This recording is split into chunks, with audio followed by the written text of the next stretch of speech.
The clock on the dash read 3:17 a.m. I was pushing my limits, running on bad coffee and a deadline that had shrunk with every mile marker. I'd been on the road for 14 hours straight, hauling a perishable load, and a stretch of I-81 south of Roanoke felt like a ribbon of black asphalt leading straight into oblivion. My eyelids were heavy, twitching, and I knew if I didn't pull over soon, I'd wind up in the ditch. I saw a small, unmarked pull-off, really just a gravel patch used by forestry trucks, and took the hard right, the rumble strips waking me up a little too late. I killed the engine, and the resulting silence was so profound it made my ears ring. The weather was the main problem. The air was thick and heavy, smelling of damp pine needles and the cold clay of the mountain.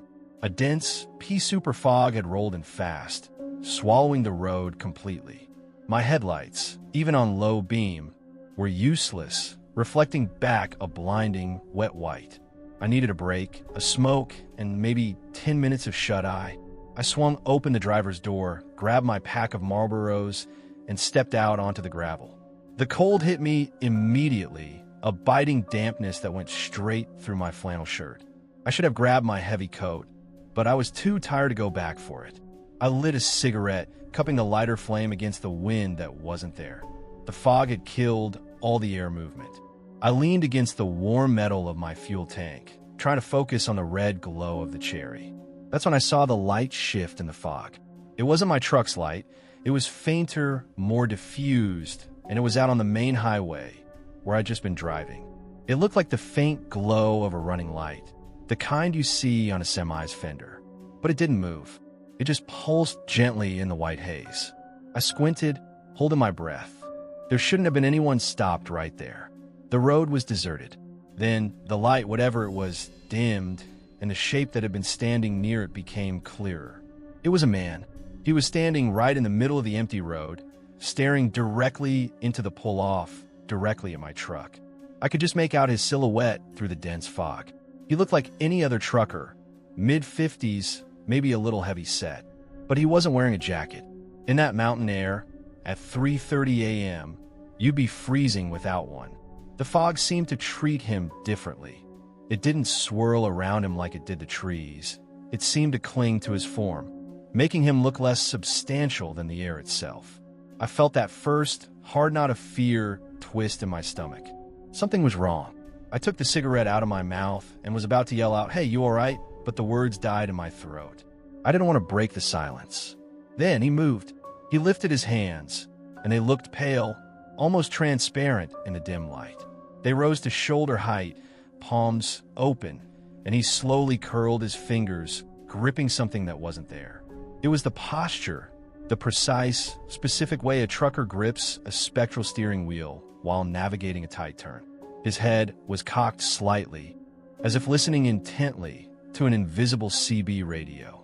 I could see the muscles in his neck tense as he held the non-existent while steady. The reality of what I was seeing slammed into me with the force of a concrete wall.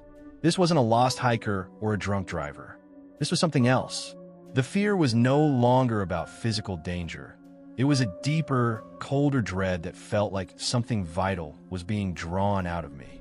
He took a slow, deliberate step toward me, never breaking his focus on the invisible dashboard in front of him. With that step, I swear the air around him dropped 10 degrees. The condensation on my rig's mirror visibly intensified, and a shudder ran through the metal of the truck. I could hear the hiss of my own breath as I sucked air in, trying to make sense of the utter impossibility of the scene. I tried to rationalize it. Maybe he was a ghost, the victim of a wreck. But he wasn't floating or glowing. He was just driving without a vehicle. His whole body leaned slightly to the left, mimicking the motion of correcting a wide turn on a heavy tractor. I could see his phantom arm reach out and pull an imaginary air brake lever. And then I saw the trailer, or rather, the phantom absence of the trailer. Behind him, following the motions of his body, was an immense rectangular void in the fog. It was an area where the light from the nearby town seemed to dim even further, a space of pure, shape-accurate nothingness, moving precisely where a 53-foot box should have been. He wasn't standing. He was operating an invisible vehicle, hauling an invisible load. And he was driving right through the middle of the road, heading north. I stood there, motionless, my cigarette burning down to the filter, the smoke curling upward and immediately being snatched by the cold, damp air. He continued his slow, meticulous drive. He'd shift his weight, lean forward slightly as if accelerating up a grade, and then settle back into the quiet rhythm of the road. His eyes, dark hollows in the fog, were fixed on me the entire time. There was no rage in his stare, no sadness, just the focused, vacant intensity of a man on a very long haul. It felt like 5 hours, but it was probably 5 solid minutes of me watching the spectral trucker ferry his non-existent freight. The sound of my own idling engine was the only thing grounding me. It was the only real noise in a world suddenly occupied by this impossible phenomenon. Finally, he reached the bend in the road. He made the turn, a smooth, wide swing consistent with a long wheelbase. And as he angled his body into the turn, he briefly became backlit by the faint mercury lamps from the highway in the distance. For a second, his form looked less like a shadow and more like transparent glass, perfectly defining the shape of a man who was no longer quite there. He drove his invisible rig, his spectral load following perfectly, until his shape, still staring at me, was completely absorbed by the dense, wet fog and the blackness of the mountainside. The silence that followed was terrifying. It wasn't the silence of an empty road. It was the silence of a presence having passed. I dropped the cigarette, heard the hiss as it hit the wet gravel, and scrambled back into the cab. I didn't look in the mirrors. I slammed the door, didn't bother with the seatbelt, and threw the truck into gear. My heart was pounding so hard I could feel the vibrations in my throat. I pulled back on I-81, ignoring the fatigue and the fact that I was severely over my driving limit. I didn't slow down, didn't stop, and didn't even check the gauge until the first hint of sickly, gray dawn broke over the ridges near Harrisonburg. I never mentioned that night to dispatch. You learn early on that some things you see on the long haul in the Appalachians, you just keep to yourself. Some things are too real to be believed. Story 2. The night I drove Route 42 just south of Goshen Pass, the air was different. Not just cold, but heavy like the mountains themselves were breathing a sigh of damp, cold mist onto the asphalt. It was well past midnight, and I was running a load of industrial parts down to a plant in Roanoke. This road is never busy, but tonight it felt dead, isolated. The pines lined the shoulders so closely that my headlights only cut a narrow, sickly yellow cone into the darkness, and the mist rolling off the valleys clung low, turning the pavement into a slick, black river. I remember my stomach clenching. This stretch always makes you feel like you've driven off the map, and tonight, with the mist turning everything into shadow, it felt like I'd driven right off the edge of the world. I was fighting the fatigue, windows down, just a crack to let the raw, biting air slap me awake when I saw the movement. Up ahead, near a section where the road narrowed beside a crumbling stone guardrail, a dark shape detached itself from the gloom. I slowed my heavy rig instinctively, thinking deer, but as I got closer, the shape resolved itself into something unmistakably human. A man. He was standing right by the guardrail, thumb out, doing the classic hitchhiker pose. I frowned, checking the time. Who the hell hikes this forgotten corner of West Virginia at 12:30 a.m.? And he wasn't dressed for the cold. No bright reflective gear, just old, faded denim. I'm usually not one to stop, especially not this late, but the isolation and the sheer inappropriateness of his presence made me hesitate. I tapped the brakes, slowing from 50 to maybe 35 miles per hour, my high beams eating into the gloom ahead of me. That's when the light hit him fully, and that's when the hesitation turned into a paralyzing, heart-stopping dread. He was indeed wearing old denim overalls and a thick, dark work jacket, the kind you see in pictures from the 1970s. Everything about him screamed rugged, rural decay. But the top of his jacket, where the collar met the back of his neck, was drawn up high. Too high. And above that collar, there was nothing. No neck, no shadow of a chin, no hat. Just the empty, perfectly centered, dark circle of the jacket's neck opening. Where a head should have been, there was an unnatural, smooth absence, a vacuum of dark fabric against the pale, misty air. My foot lifted off the brake pedal like it had been electrocuted. Every muscle in my body seized up. This wasn't a costume, wasn't a trick of the light. The shape was too definitive. The way the collar stood stiffly, holding the shape of an invisible neck, was sickeningly deliberate. I felt a coldness wash over me that had nothing to do with the outside air. It was the profound, primal fear of something fundamentally wrong, something that defied the rules of the natural world I lived in. I floored the accelerator.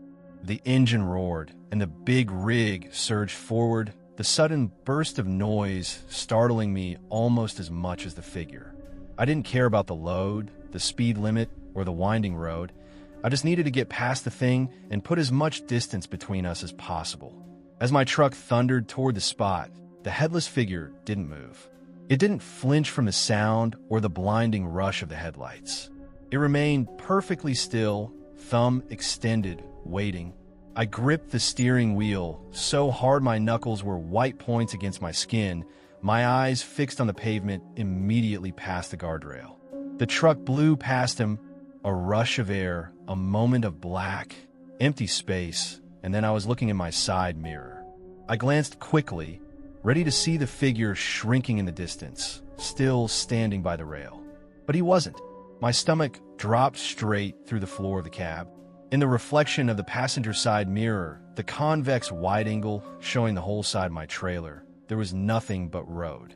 But as I shifted my eyes back to the small, main mirror, the one set to show the immediate side of the cab, I caught it. Pressed hard against the glass, right next to my head, was a face. It was pale, featureless, devoid of any hair or distinguishing marks, like a smooth, fleshy mask stretched too tight. The eyes were just dark, wide pinpricks staring into the cab. It happened in less than a single beat of my heart. The appearance, the recognition, the sheer impossible proximity. There was no time for a shadow, no time for a reflection, and certainly no time for a human being to have climbed aboard the running board and placed themselves there. The face was just there, a sudden, awful detail superimposed onto reality. I screamed, a raw, choked sound, and jerked the wheel, feeling the trailer sway dangerously on the wet asphalt. When I forced myself to look back at the mirror, less than a half second later, it was gone. The glass only showed the dark, rushing landscape and the blur of my own trailer tires. I didn't slow down for the next 50 miles. The sheer, terrifying speed of its appearance is what truly broke me. That something so impossible, so clearly non-human, could cover the distance between the guardrail and my cab faster than the blink of an eye, faster than the roar of the engine, meant that the rules of physics simply didn't apply to it. It hadn't climbed. It had willed itself to be there. I pulled into a truck stop near Lynchburg as the sky was just starting to turn gray. I was shaking so violently I could barely set the air brake.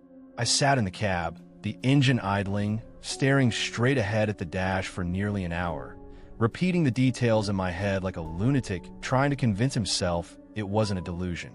The empty collar, the frantic acceleration, the pale, smooth face in the mirror that made absolutely no sound. I realized that if I had been kind, if I had been a good Samaritan and stopped to offer a lift, that silent, empty space above the denim collar would have been climbing into the seat right next to me. And when I checked the mirror, that featureless face would have been sitting on its shoulders, staring at me not from the glass, but from the darkness inside my own cab. I felt the profound, chilling certainty that the road didn't want the hitchhiker to leave, and I had only escaped because I had driven fast enough to break the connection before it fully manifested its ride. That night, I learned that some figures stand by the roadside, not because they need a lift, but because they're waiting to fill an empty space in your life. And Route 42 in West Virginia has plenty of empty spaces. I haven't driven that road since. Story 3. The decision to park at that overlook felt right at the time. I was running a load of automotive parts up from Spartanburg, trying to avoid the heavier traffic on I-77. So I took the scenic route, the Blue Ridge Parkway. It was a beautiful drive for about 8 hours, but around midnight, the mountain decided it was done being scenic. The fog rolled in without warning, a cold, wet blanket that suffocated the world.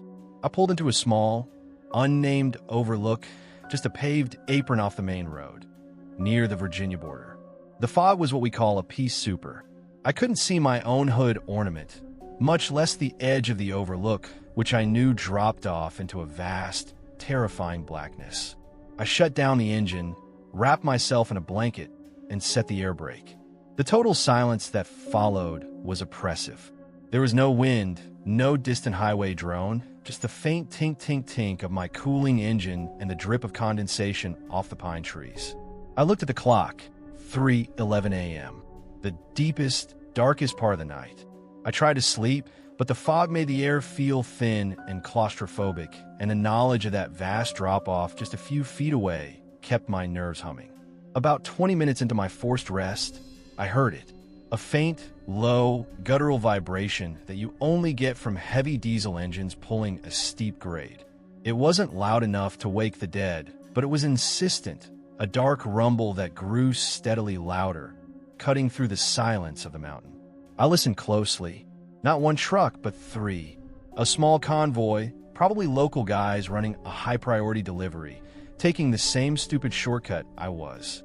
The sound was staggered. Rumble, rumble, rumble, rumble, rumble, rumble, telling me they were traveling close together but spaced out enough to be three distinct rigs. I pulled the curtain back and pressed my face against the chilled glass of the driver's window. I couldn't see anything, not even the outline of the road, but the vibration in the pavement was undeniable now. They were close. I figured they were coming up the ridge, just below the overlook, and would crest a rise right in front of my cab. Then, I started to see the lights.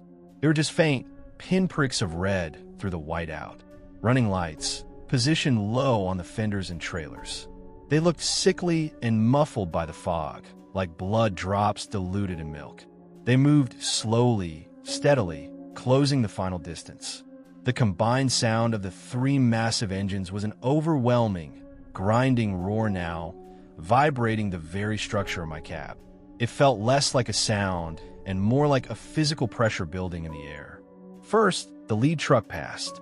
I saw the dark, immense wall of the trailer materialize inches from my nose, a rushing slab of metal that momentarily blocked out what little light the fog allowed.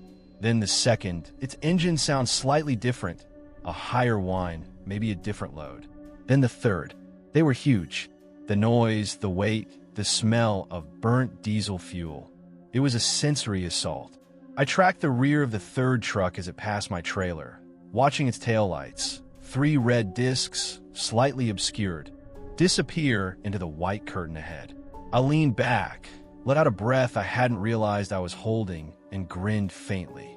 Company. They were facing the same hellish fog, and that realization made the night less lonely.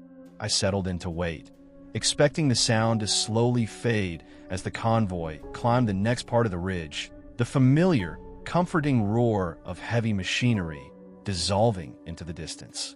But the sound didn't fade. It didn't travel. 1 second, the air was thrumming with the collective sound of 24 wheels and thousands of pounds of steel. The next, there was absolute, total silence. It wasn't a sudden breaking sound.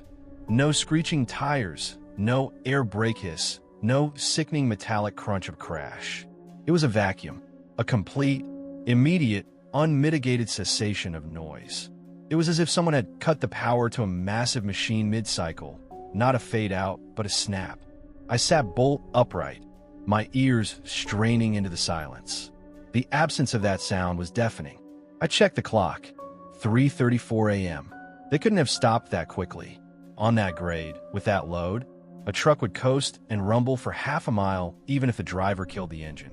3 trucks wouldn't vanish simultaneously. I rolled down my window, ignoring the rush of cold air and the dampness that immediately coated my face. I listened. Nothing. Just the slow drip, drip, drip of water from the pine branches and the fast, ragged tempo of my own breathing. I could still smell the sharp scent of their exhaust, a faint, metallic odor hanging heavy in the air, confirming they had absolutely been there moments ago. "Hello," I whispered, the sound feeling dangerously loud. "Hey, everything okay?" Nothing. Only the stillness. I grabbed my heavy-duty flashlight, the 6L mag light I keep handy, and stepped out onto the asphalt. The fog was thicker now, a solid blinding wall. I walked cautiously to the edge of the road, pointing the beam into the white gloom where the trucks had just passed. The powerful light barely penetrated 10 feet before being reflected back. I could see the fresh, distinct tire tracks, 3 sets of deep grooves, in the condensation-slicked asphalt, confirming the exact path the convoy had taken. I took 1 step onto the road, following the tracks. I walked 10 paces, 20. The tracks were crisp and clear under my light. They led straight ahead, exactly where the road curved slightly around the mountain face. They didn't swerve, didn't stop, didn't pull off. They simply continued until they reached a point where the fog became an absolute, impenetrable white wall. And then, the track stopped. Abruptly.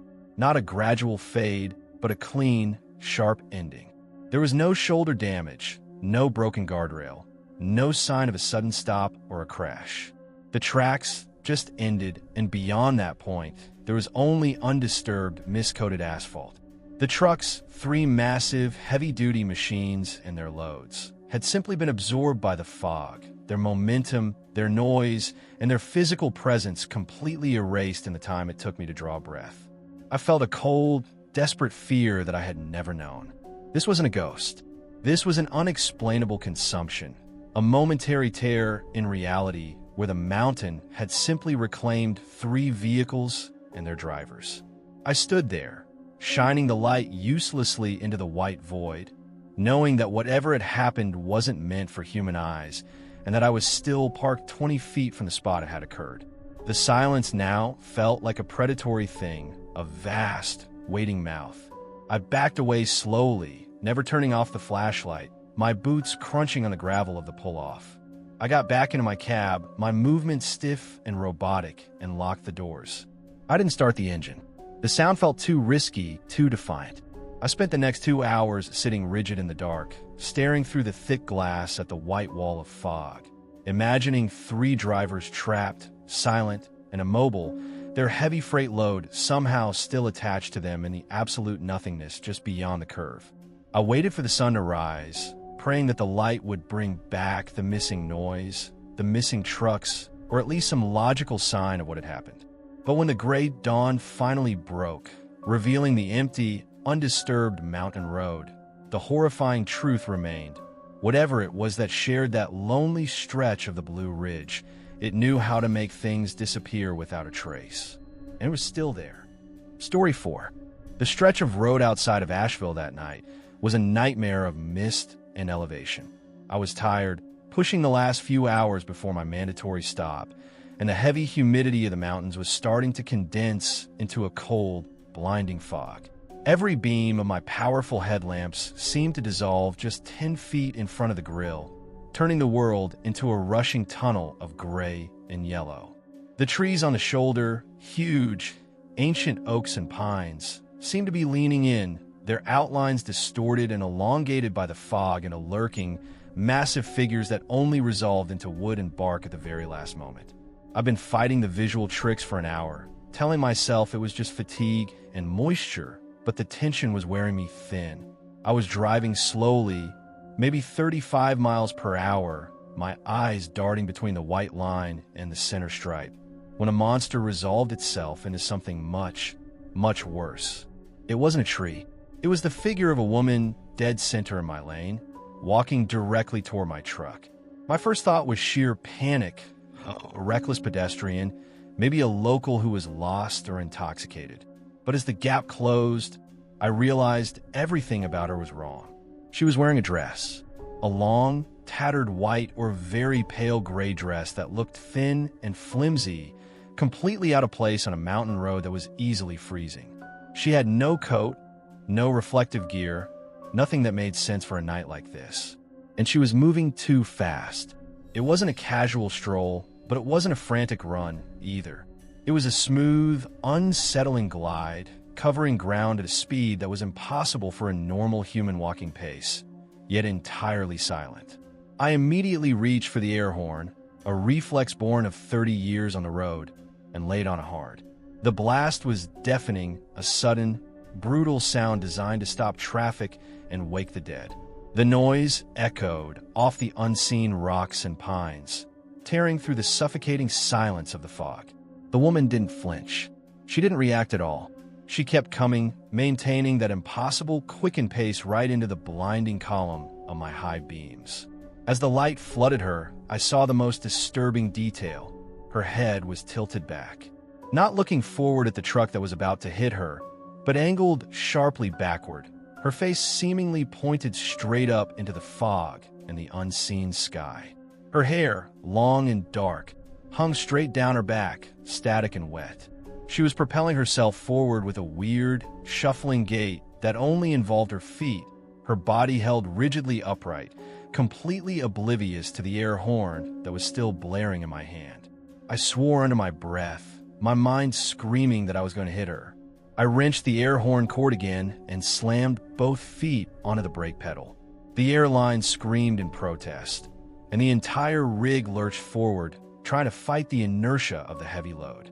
The smell of burning brake pads momentarily mixed with the smell of wet pine and cold clay. The second my truck finally shuddered to a full, jarring stop, the engine still running, the air brake hissing, the woman stopped too. She was standing maybe 10 feet from the heavy chrome grille of my Peterbilt. The immense power of the headlights was focused right on her, but the density of the fog seemed to absorb the light around her body, leaving her outline blurred and indistinct. I tried desperately to see her face, the one that was angled up to the sky, but the shadows cast by the dense fog and her own posture kept it hidden. All I could feel was the terrifying intensity of her presence, a cold, empty feeling that radiated from her like a physical force. It was the feeling of being utterly irrelevant to whatever her purpose was. My hand was shaking too badly to reach for my radio or my phone. I just stared, breathing shallowly, cab-locked. What was she? Why was she out here? Why didn't she react to the air horn or the massive truck screeching to a halt inches from her? We were suspended there, locked in a terrifying tableau. Me, the terrified driver in the roaring metal cage, and her, the silent, backward-gazing figure, standing in the middle of the road. Then she moved again. It wasn't a twitch or a jump or a step. It was a pivot.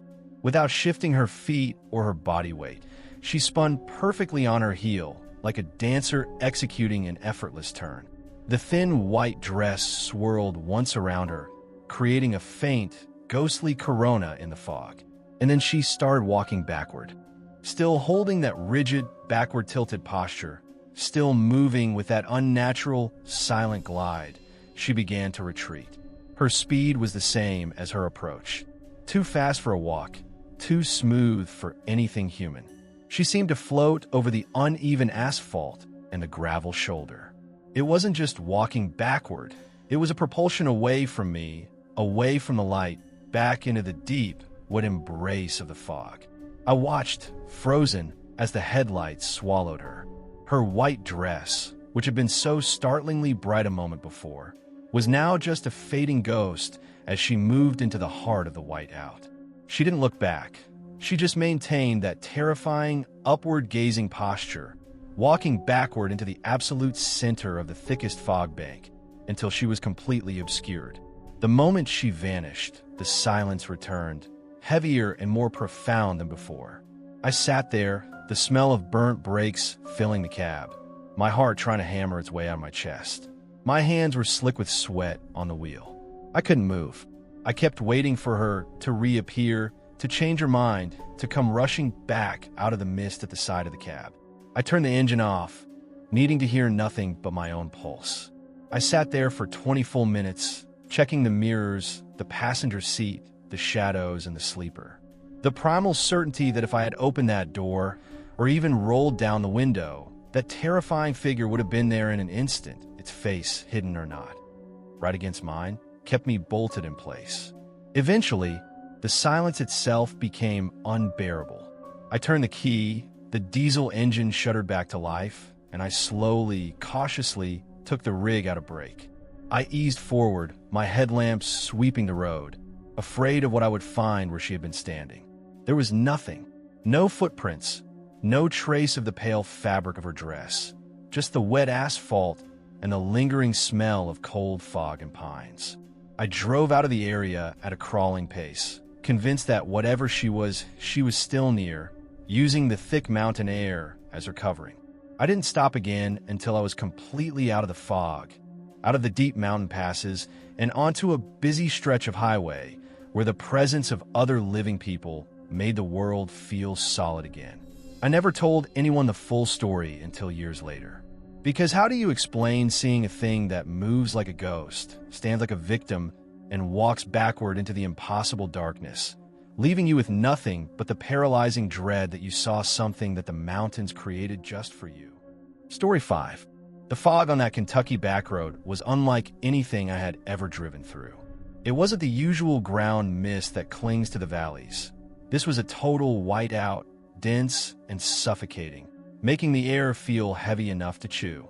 I was cutting through the Daniel Boone National Forest, pushing about 55 miles per hour, relying solely on the faint, wet center line to guide the rig.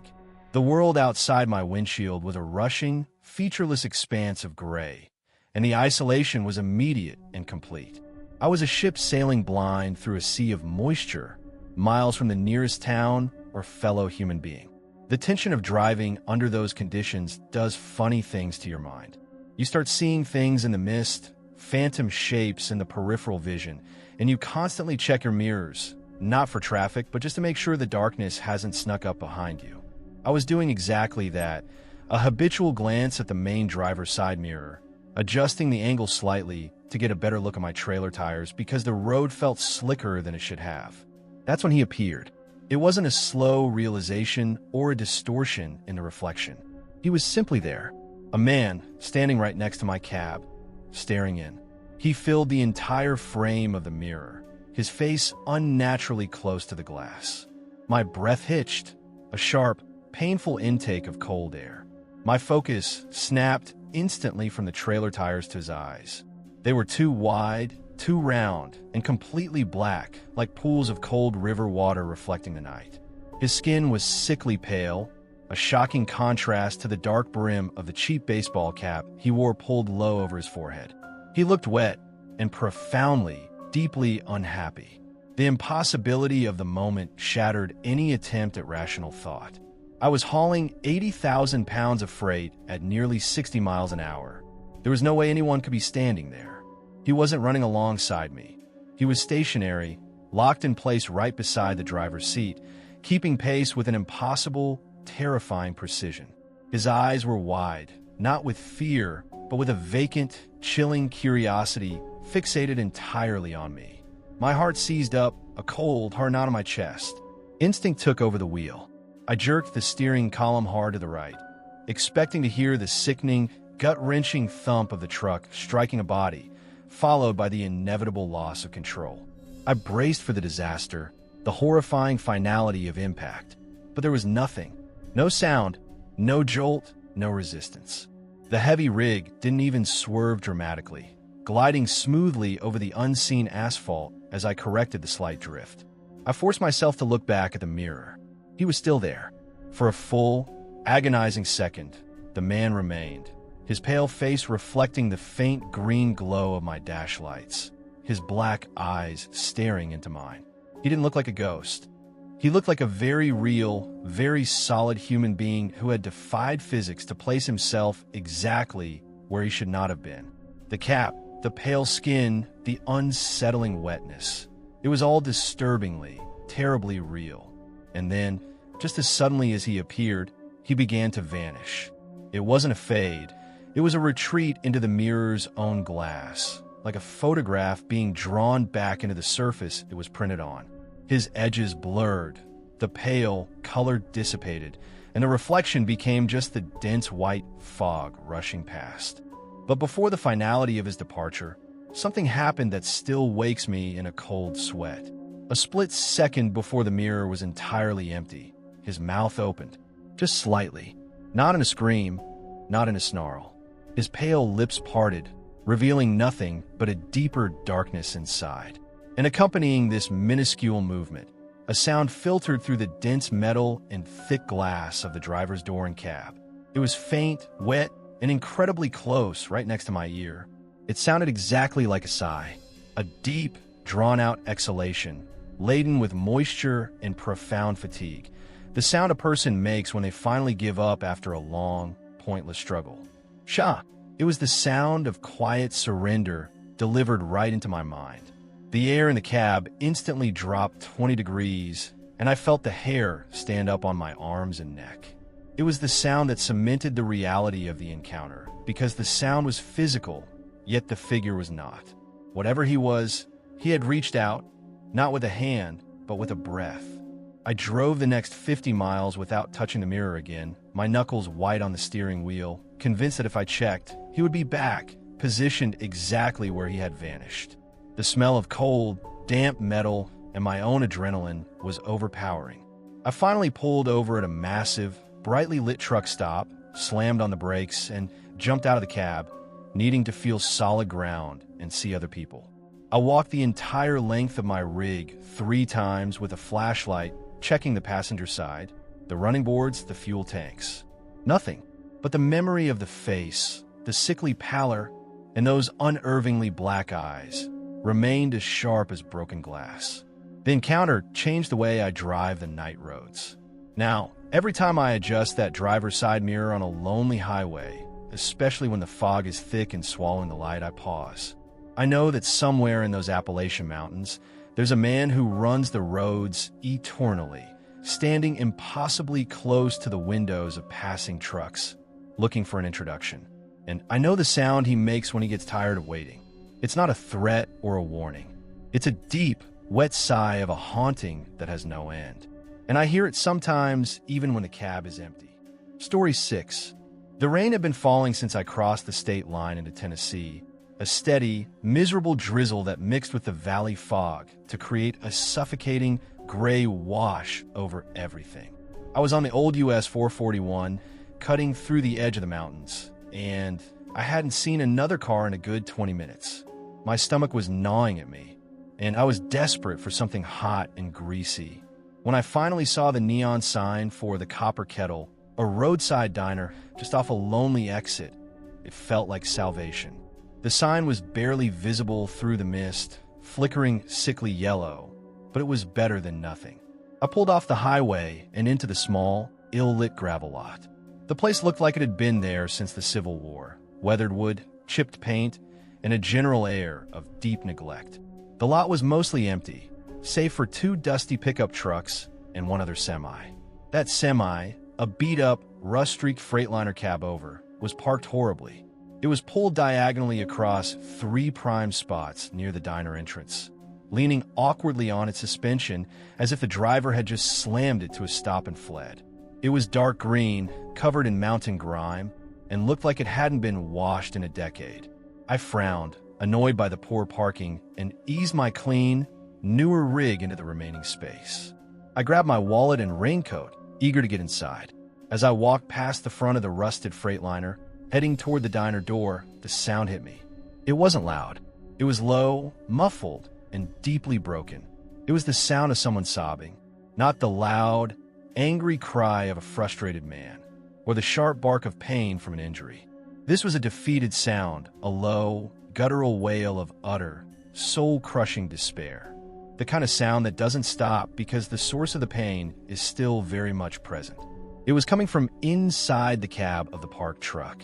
I stopped dead in the drizzle, listening. The man was clearly alone, and whatever was happening in there was bad. Truckers are a private bunch, but that sound cut through my reluctance immediately. This wasn't something you ignored. I walked up to the driver's side door, my boots crunching softly on the wet gravel. The cab curtain was fully drawn across the windshield, but the driver's side window was slightly fogged up, and I could see the slumped silhouette of a large man hunched over the steering wheel. I raised my hand and tapped lightly on the door frame, just above the window. "Hey, buddy," I called out, keeping my voice low and concerned. "Everything all right in there? You need some help?" The sobbing didn't stop. In fact, it seemed to intensify slightly, the broken sounds muffled by the metal and the curtain. It was a sound of absolute vulnerability and my gut told me he was either in deep trouble or severely injured. I knocked again, this time harder, letting the heavy tap resonate against the metal. "Sir, open up, I can call somebody." The sobbing stopped instantly. Complete and total silence. The sudden vacuum of noise was almost as shocking as the crying itself had been. I stood there, my hand still raised, waiting for a response, a wave off, a muffled go away, anything. Silence. Just the persistent drip, drip, drip of the rain and the faint, humming buzz of the diner's old neon sign. I leaned closer to the door, peering at the dark silhouette through the condensation. I heard something very faint but undeniable, the sound of rapid, shallow breathing. It wasn't the steady, rhythmic breath of a man who had calmed down. It was quick, shallow, terrified pants, the sound of someone holding back a catastrophic scream. "Everything okay in there, buddy?" I called out again, my voice losing its concerned edge and gaining a nervous tremor. "I'm just going to go inside and grab a cup of coffee. You sure you don't need anything?" The man moved, slowly, like he was made of old stone. The dark silhouette lifted his head from the steering wheel. He straightened his shoulders, and then, with agonizing deliberation, his hand reached toward the heavy blackout curtain behind him. He parted the curtain, just a sliver, enough to let a weak line of light from the diner's parking lamp cut across the interior of the cab. In that thin line of illumination, I saw a profile of his face. He was gaunt, unshaven, and streaked with tears and grime.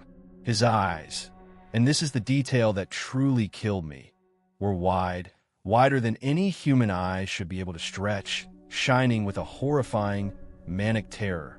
But he wasn't looking at me. His head was oriented toward the back of his own cab, to the sleeper compartment. His entire being was focused on whatever was located just behind his seat, beyond the gap he had made in the curtain.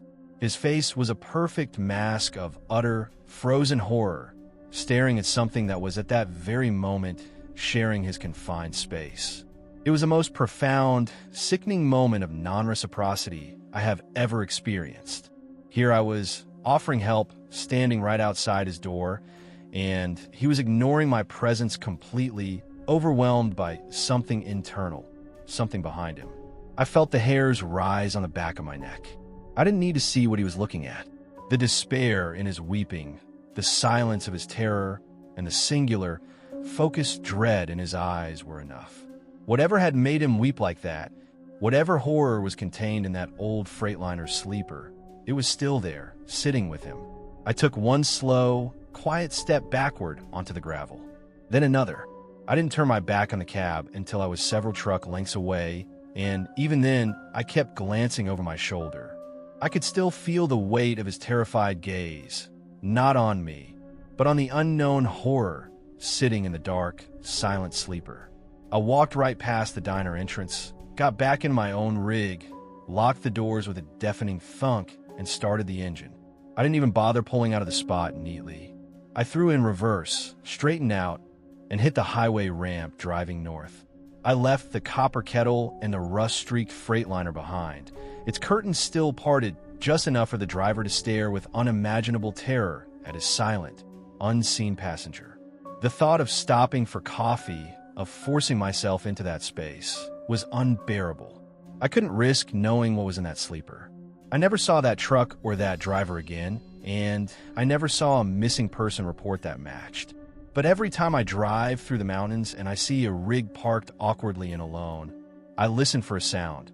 Not the sound of an engine or a door closing, but the quiet, terrified breathing of a man who realized too late that he wasn't alone on the road. And I keep driving. Story 7. The shortcut through the George Washington National Forest seemed like a good idea at the time.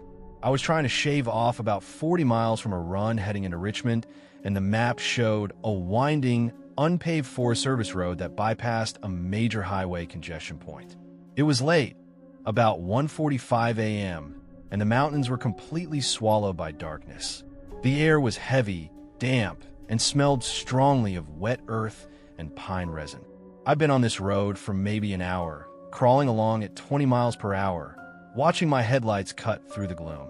The road itself was narrow, unforgiving, and utterly silent. The main problem was the fog. It was thick and patchy, swirling in great, ethereal clouds across the road, making my lights dance uselessly. It looked like smoke, moving with a strange, lazy intelligence, hugging the ground and occasionally rising to obscure the entire windshield. I was relying entirely on the few, weathered reflective signs posted by the Forestry Service to navigate the sharp, blind curves and steep drop-offs. Without those diamond-shaped yellow warnings, I'd have been hopelessly lost, or worse, over the side of the mountain. I had just managed a particularly nasty switchback, the truck groaning in protest, and was starting to build up a little speed on a short, straight segment. My focus was absolute, riveted on the single, white center stripe and the next reflective marker ahead. I passed one of the signs, a simple yellow diamond with black lettering, and in the split second the light illuminated it. I heard it. It wasn't the sound of the truck, no loose belt or rattling plate. It wasn't the sound of the forest, no twig snap or owl hoot. It was a human voice, low, raspy, and dangerously close, right next to my open window. It was a whisper, but it was perfectly articulated, distinct from the white noise of the engine and the tires on the dirt. It said my name, Jamie, not shouted, not a question, just my name, stated with a chilling finality. I heard the faint sibilance of the J and the soft exhale on the Y. It was so close it felt like a breath against my ear, yet I was speeding past the spot where the sound originated. My entire body locked up. My foot slammed the brake pedal instinctively. The airline shrieked, and the heavy rig shuddered to a violent, rocking stop, throwing my coffee cup to the floor. My heart was pounding so hard I could feel the vibrations in my throat.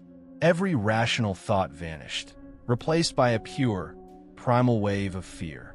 I was instantly convinced I had hit someone, or worse, that someone was right outside my door. I put the truck in reverse, the low warning beep sounding impossibly loud in the silence. I backed up slowly, inch by agonizing inch, constantly scanning the headlights and the side mirrors, searching for a shape, a shadow, anything. I stopped when my high beams flooded the spot where I had heard the whisper. There was a simple, diamond-shaped yellow sign, mounted on a weathered wooden post. The black pictograph inside clearly indicated slippery when wet. Nothing more. No people, no animals, no sign of a struggle. Just the sign, the dark forest, and the heavy, damp silence. I sat there for a minute, engine running, radio off, trying desperately to rationalize it as fatigue, as the wind whistling past the open window. But the air was too still for a whistle, and the whisper had been too clear, too much my name. I had to know. I killed the engine, grabbed my heavy-duty flashlight, and slowly climbed out of the cab. The cold hit me immediately, a profound chill that had nothing to do with the temperature. The isolation was complete. The trees pressed in, black and immense, swallowing the light and the road. I walked the few steps back to the sign, the crunch of my boots on the gravel sounding like cannon fire. I shone the light up and down the post, checking the base. Nothing but dirt, moss, and the gnarled roots of the surrounding pines. I checked the back of the sign, running my hand over the cold metal plate, expecting to find a speaker, a recording device, anything. The sign was old, simple, and solid. I turned the light into the woods, waving the powerful beam in a slow arc. The mist hung heavy between the trunks, creating deep, black shadows that seemed to move just outside the cone of light. I walked 10 feet into the trees, listening. Only the dripping of condensation from the leaves. No footsteps, no movement, no sign of anyone who could have been standing right next to the road. Satisfied, or rather, terrified beyond the point of reason, I turned to walk back to the blessed sanctuary of my truck cab. I took 2 steps, and that's when the whispering returned. It was the same raspy, low voice. This time, it wasn't right next to the sign. It was right behind my shoulder. Go home. It wasn't a question, a command, or a plea. It was a statement of profound, ancient dismissal. The sound was so close I could feel the faint whoosh of air, cold and wet, right at the back of my neck. My blood ran to ice water. I didn't turn around. I didn't need to see what spoke. I knew it wasn't human. Whatever had been staring at my name on that sign, whatever was now a breath away from my ear, it belonged to this deep, forgotten forest. It wasn't warning me of danger. It was warning me that I didn't belong. I lunged forward, scrambling back toward the truck.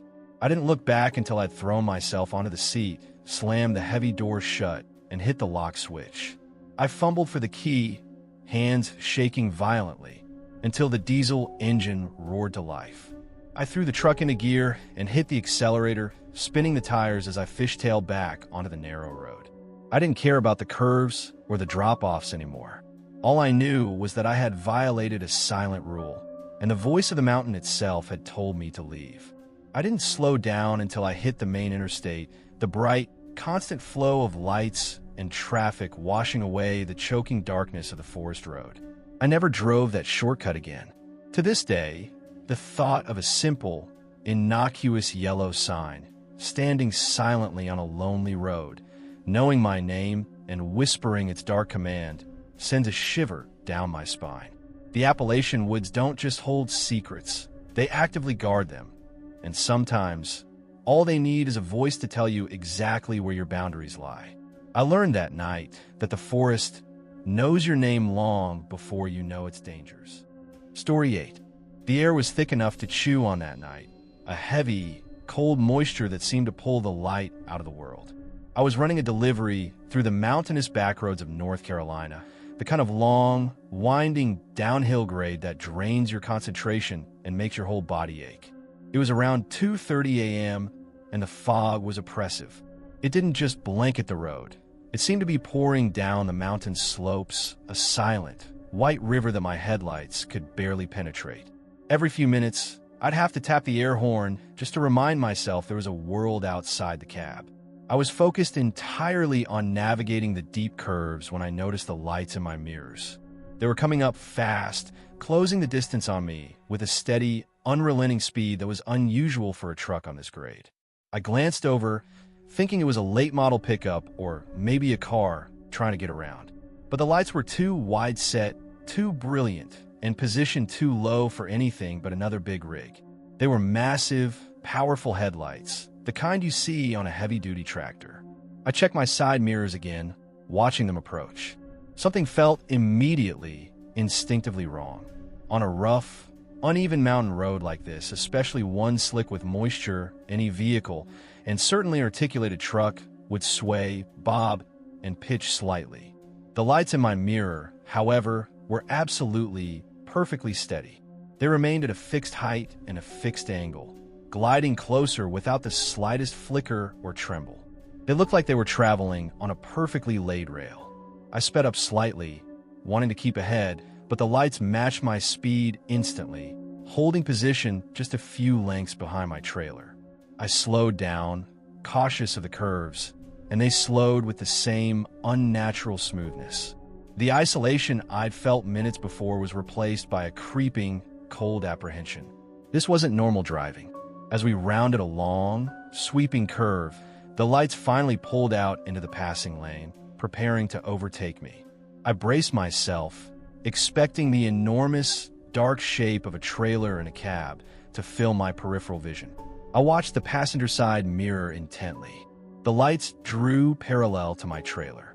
And then, right next to my cab, where the mass of the other truck should have been, there was nothing. I mean nothing. Only the rushing, flat white wall of the fog. But the lights were still there. Two massive, perfect circles of brilliant white light, shining with the focused intensity of high-powered headlamps, positioned exactly where a truck's front bumper should be. They were separated by the width of a heavy vehicle, and they were moving exactly parallel to my door. There was no grille, no engine block, no windshield, and crucially, no dark silhouette of a driver in a cab towering next to me. I forced my eyes down, trying to see what was supporting them. The lights were mounted low, almost at the level of my fuel tank, and beneath them, I could faintly discern a thick, dark metallic framework, a heavy-duty chassis or axle assembly, maybe 5 feet wide, moving silently through the fog. It was utterly self-contained. It looked exactly like the front end of a tractor truck, completely detached from its body, traveling under its own power.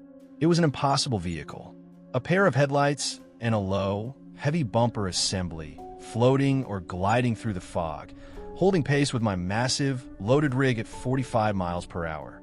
The sound of my own engine was deafening in the silence of its passing. It made no noise, no engine rumble, no tire hum on the wet asphalt, nothing to indicate the presence of thousands of pounds of moving metal. It moved like pure thought. I stared at it, my mouth dry and tasting of the cold fog. It kept pace with me for what felt like an eternity, maybe half a mile, an unnerving, silent, parallel existence. It was close enough that the brilliant light illuminated the details of my own rig's doors and fuel tanks. And I knew, with a certainty that chilled me to the bone, that somewhere between those two floating, burning circles of light, there was an invisible steering mechanism, and perhaps an invisible presence guiding it. I couldn't look away, utterly paralyzed by the impossibility. I tried to flash my own high beams at it, but my hand wouldn't move from the wheel. I could only watch this spectral, disembodied vehicle glide alongside me, utterly impervious to physics. Then, just as the road started to straighten and the grade lessened, the impossible vehicle slowly began to drift away. It didn't accelerate or slow down. It simply eased to the right, maintaining its speed but moving away from the center line and toward the shoulder. It moved off the asphalt and onto the gravel and pine needles that lined the ditch, still maintaining that perfect silent glide. I watched it enter the dense line of pine trees that grew right up to the shoulder. The two brilliant headlights, still perfectly steady and wide-set, entered the dark embrace of the forest. The first light disappeared instantly, swallowed by the blackness between the trunks. Then the second. One by one, the lights went out, fading not like a bulb being turned off, but like a fire being snuffed, until only the profound, crushing silence of the mountain remained. I checked my mirrors immediately, whipping my head around. The road behind me was empty, the fog already erasing the space where the lights had been. There was no sound of crashing metal, no splintering wood, just the rhythmic roar of my own engine and the dripping moisture. I didn't stop that night. I pushed the truck, running on pure, terrified adrenaline, until the sun broke the horizon and burned off the last vestiges of the valley fog. I never saw that kind of vehicle again. But the terror wasn't just the appearance of the headless truck. It was the quiet, deliberate way it moved. It wasn't lost. It was driving. It wasn't broken. It was functional. It was a vehicle designed to travel the mountain roads in a form that defied light and sound, suggesting that whatever drives the forgotten corners of the Appalachians doesn't always need a physical shell to complete its run. And I had been overtaken by it. That thought is the freight I still carry. Story 9. The rest stop was technically abandoned, marked as permanently closed on the official maps. But the concrete apron was still wide enough to pull a rig onto, and it was far enough off the main highway to guarantee absolute silence. I was near the North Carolina side of the Smokies, waiting for the worst of the pre-dawn fog to lift. It was one of those nights where the cold air just sits perfectly still, trapping the moisture and turning the world into a vast, smothering white blanket. I had pulled the heavy curtains across the windshield and was trying to coax myself into a deep sleep, listening to the monotonous dripping of water from the condensation on the roof of the sleeper. My truck was the only living thing in the entire place. The clock read 3:47 a.m. The air was dead still. That's when I heard it. It was a sound that didn't belong to the mountains, didn't belong to the woods, and certainly didn't belong to an abandoned rest stop in the middle of the night. It was the clear, high-pitched, tinkling laughter of a young child. A girl, maybe 4 or 5 years old. The sound was shockingly close, right outside the thin wall of my sleeper cab. It was bright, innocent, and completely horrifying. I sat bolt upright on the bunk, grabbing the heavy-duty mag light I keep under the mattress, my heart immediately slamming against my ribs like a trapped bird. Every instinct screamed wrong. There was no way a child was out here. No houses for miles, no campgrounds, and the highway was too far for a small child to wander. I held my breath, listening into the oppressive silence. The laughter faded, replaced by the frantic, thrumming sound of my own pulse. Then it came again, This time was louder, closer, and slightly more manic, a high, breathless fit of giggles that seemed to vibrate the metal of my door panel. And this time, it was accompanied by another sound. Thump, thump, thump. The distinct, soft, rapid sound of small, unshod feet running on the asphalt. The sound was coming from the front of my rig. It sounded like the child was running in a quick circle around the massive hood and grille. I moved slowly, quietly, pulling the edge of the driver's side curtain back just an inch. The fog outside was a solid, blinding white wall, reflecting my dash lights back into the cab. I fumbled for the headlight switch and clicked them on, pushing them to high beam. The powerful light cut a tunnel into the whiteout, but it was just light and fog. Nothing tangible. The running stopped. The laughter ceased. The sudden silence was absolute. I held the flashlight up, shining the beam into the small gap in the curtains, searching the mist for any shape, any movement. "Who's there?" I whispered, the sound barely audible over the rush of my own breathing. I felt stupid talking to the dark, but I needed a response, a sign that this was a lost hiker or a prank. Nothing. I slowly lowered the flashlight and tried to rationalize. Maybe a feral animal? No, that laughter was undeniably human, undeniably childish. A lost family? A car broken down? I tried to remember if I'd seen any vehicles on the pull-off, but the fog had been too thick when I arrived. I was contemplating reaching for my CB radio, desperate for a voice, when the sound came from a completely new location. It was behind me. I heard a quick, soft scritch, scritch, scritch. A light, rhythmic scratching sound like long, thin fingernails being lightly dragged across glass. It was on the back window of my sleeper cab, maybe 2 feet from where my head was resting just moments ago. My whole body went rigid. The terror was overwhelming, immediate, and utterly isolating. The laughter had been unsettling. The running had been frightening. But the scratching on the window meant that whatever it was actively climbing onto my truck and was now standing on the narrow ledge of my cab, right outside the window of my private space. I slowly lifted my mag light and pointed it toward the back of the sleeper, the beam trembling in my white-knuckled grip. I could feel the coldness radiating from the glass, and I knew that if I parted that back curtain, I would see it. I would see the pale, inhuman face of whatever child thing haunted this mountain, pressed right against the glass. The scratching stopped. The heavy, expectant silence settled back in. I sat there, pinned to the driver's seat by pure, debilitating fear. I couldn't move, couldn't breathe normally. The sheer knowledge that something was standing right there, just inches of thin glass and metal away, watching me, waiting for me to turn, was paralyzing. I could feel the invisible weight of its presence, small, cold, and utterly malicious. I spent the next 2 hours staring straight ahead, unable to turn my body, unable to look into the sleeper cab. My eyes were fixed on the fog-drenched windshield, every muscle coiled, listening for the slightest return of the laughter or the scritching. The silence was the worst part. It wasn't the silence of an empty forest. It was the silence of a predator that knows it has cornered its prey and can afford to wait. It wasn't until the sky began to show that first, faint hint of blue-gray light, signaling the approach of dawn, that the tension began to ease. I heard the distant, familiar sound of a truck on the main highway, a comforting drone that broke the spell.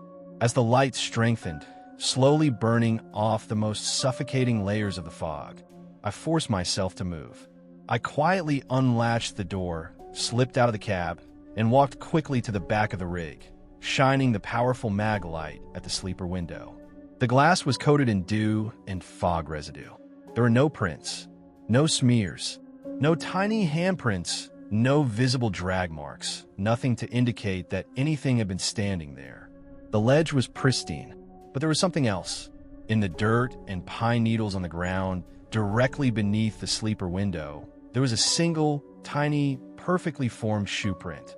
It was the print of a small child's rubber boot, deep and clear in the damp earth. It looked impossibly fresh, and it was pointed directly toward the base of the truck. I didn't investigate further. I didn't search the rest stop. I got back into the cab, checked the mirrors for the 1,000th time, and drove the hell out of those mountains, leaving the abandoned rest stop and the horrifying laughter behind. I know what I heard, and I know where that laughter ended up. Some places in the Appalachians don't just hold lost souls. They hold things that imitate the innocent to lure you into the darkness. And I was lucky to have only heard its game and not turned to face its reality. Story 10. The Valley Road was pure Virginia backwoods, twisting, climbing, and ultimately desolate. I've been driving since dusk, pushing a long haul of timber, and the exhaustion was starting to pull at the edges of my vision. Around 4 a.m., running low on fuel and desperate for a caffeine fix, I spotted the single, weak yellow glow of an old gas station sign. It was the kind of place you only see deep in the mountains. A tiny, clapboard shack of a convenience store attached to two rusting pumps, all sitting in a depression between two massive, fog-shrouded ridges. I swung the rig into the small, gravel-and cracked asphalt lot. The entire area was bathed in a heavy, cold fog that was still refusing to lift even with dawn approaching. The old mercury vapor lamp over the pumps fought weakly against the gloom, casting sickly, greenish halos that made the shadows dense and alive. I killed the engine, and the resulting silence was so profound it felt like I'd stepped into a soundproof chamber. I climbed out, the cold air hitting me like a physical punch. I needed fuel for the truck and a cheap pastry for myself. I paid inside, the transaction conducted with a silent, sleepy old man who looked like he hadn't left that stool in 40 years, and then walked back outside toward my rig. The light was just starting to improve marginally, enough to reveal the true state of the lot. Cracked asphalt everywhere, littered with pine needles and small pools of rainwater trapped in deep potholes. As I approached the front of my truck, I had to step carefully around one particular pothole. It was wide and shallow, filled with rainwater that had settled perfectly still. I glanced down, just to judge my step, and my breath caught in my throat. The reflection in the water was surprisingly clear, almost unnervingly so. It showed my massive truck, the faint glow of the gas station sign behind me, and the dense layers of fog swirling around the scene. But the reflection showed something else entirely. Standing in the space just between my truck's front fender and the weathered wooden wall of the store, a space that was absolutely, definitively empty in reality, was a figure. It was tall, unnaturally slender, and draped head to toe in what looked like heavy, dark, wet cloth, maybe an old woolen coat or a dark shroud. The shape was vaguely humanoid, but elongated, almost skeletal beneath the fabric. It was completely stationary, a vertical column of dark dread planted on the reflected asphalt. My gaze snapped up from the puddle to the actual space. Nothing. Just the gap between the chrome of my fender and the faded paint of the store wall.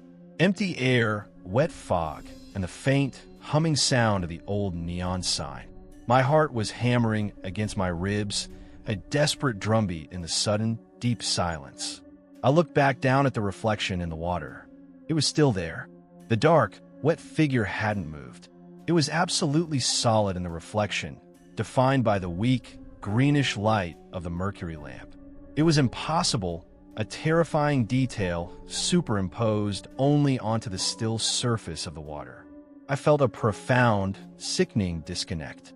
It was like staring into a parallel world that was layered over mine, where this thing was undeniably real and standing just inches from my truck. I took a shaky half-step back, my eyes locked on the puddle. As my perspective shifted slightly, the reflection shifted too, and then the figure in the water moved. Slowly, deliberately, the long, narrow head, previously bent slightly toward the ground, began to tilt upward.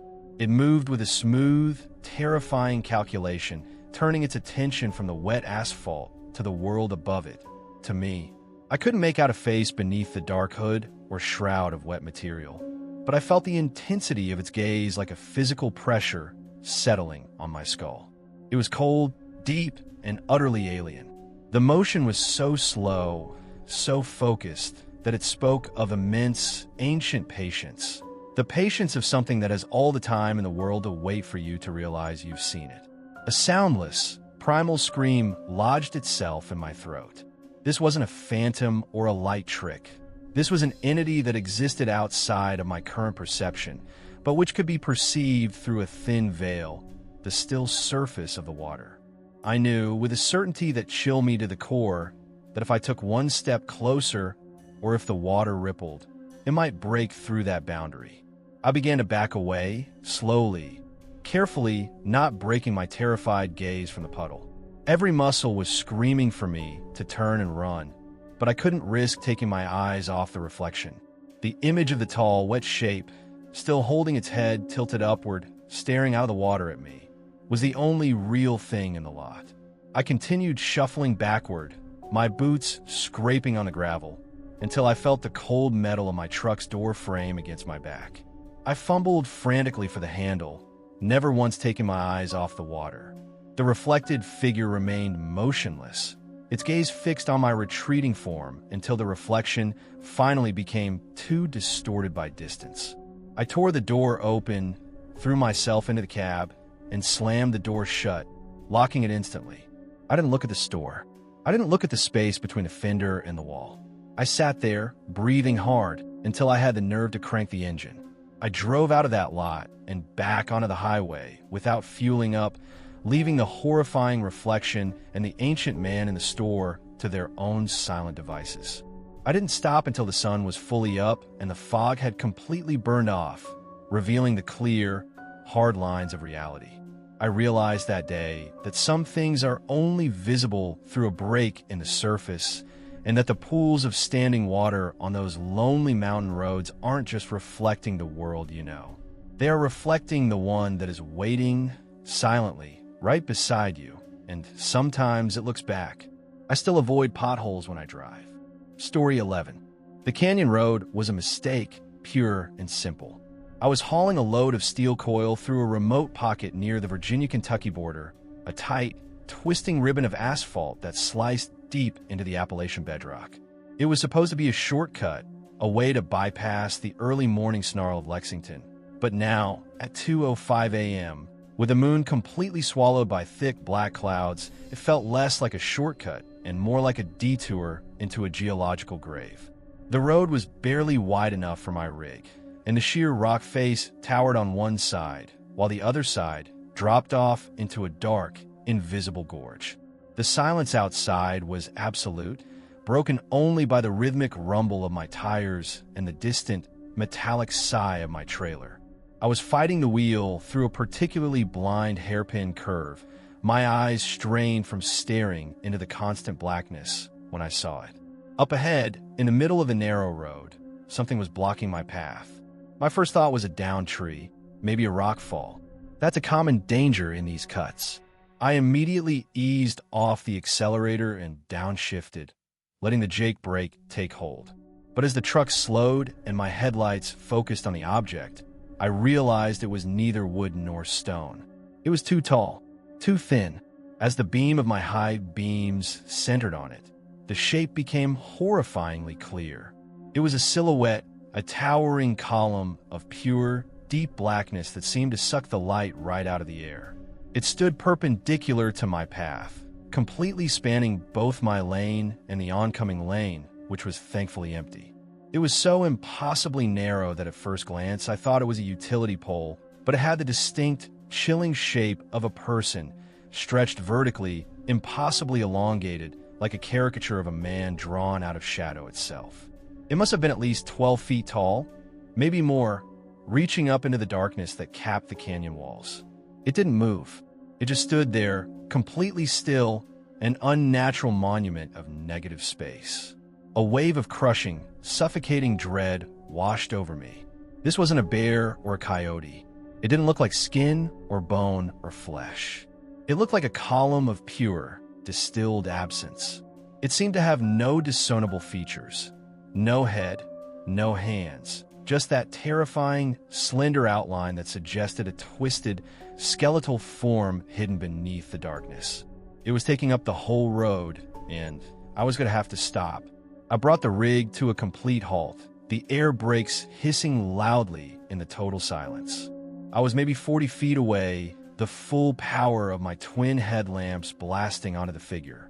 The light should have illuminated it, given it dimension, cast a sharp shadow behind it. But it did none of those things. The shadow figure didn't reflect the light. It simply absorbed it, remaining a solid, matte black shape, darker than the night sky itself. It seemed to defy the basic properties of illumination. I sat there, frozen, my hands slick with sweat on the wheel. I flashed my high beams frantically on, off. The truck's light changed, but the shadow remained utterly constant, utterly still. It had no substance for the light to catch. It just stood there, an obstruction of pure vacuum, waiting. My mind raced, cycling through every possibility. A hallucination from fatigue, a trick of the light and the high rock walls, some elaborate prank. But the clarity of the shape, the impossible darkness of its form, and the physical weight of the terror I felt, a pressure on my chest, a cold feeling running down my spine, told me it was none of those things. This was real, and it was watching. The 5 minutes I spent staring at that thing were the longest of my life. I couldn't move, couldn't reach for my CB radio, couldn't even manage to open my door. I was paralyzed by the overwhelming certainty that if I made a sudden move, or worse, if I tried to navigate around it, I would cross some invisible boundary and suffer a consequence far worse than a simple wreck. I kept looking at the edge of the road, thinking about edging the tires onto the shoulder, but the thing was so wide, so tall, that passing it would require me to pass under it. The thought of that immense, dark presence leaning over my cab was unbearable. I tried to focus on its stillness. It didn't sway in the wind because there was no wind. It didn't shift its weight or twitch, suggesting it wasn't alive in any conventional sense. It was a perfect, motionless sentinel. It felt like it hadn't been standing there for minutes, but for millennia, a dark column placed there by the mountain itself. Finally, after what felt like an hour of agonizing silence, a desperate, irrational thought took hold. I needed to break the moment. I slowly, carefully leaned over and gently tapped the rim of the air horn with my finger, making a quick, short huff of sound.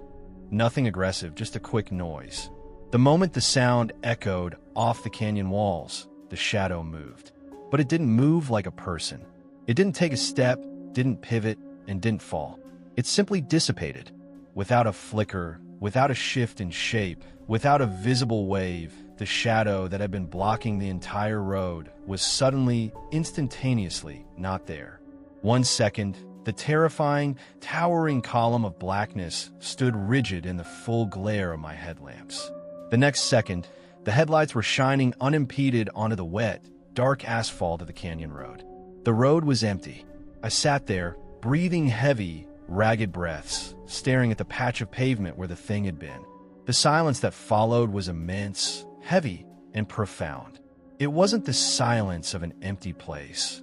It was the suffocating silence of a place that had just been vacated, leaving behind the crushing weight of its absence.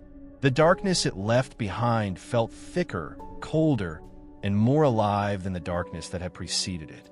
I let out the air brake with a shuddering hiss, threw the rig into gear, and slowly drove forward, my eyes glued to the spot where the entity had stood. There was no mark on the asphalt, no scorch, no drag marks, nothing. Just a clean, wet road.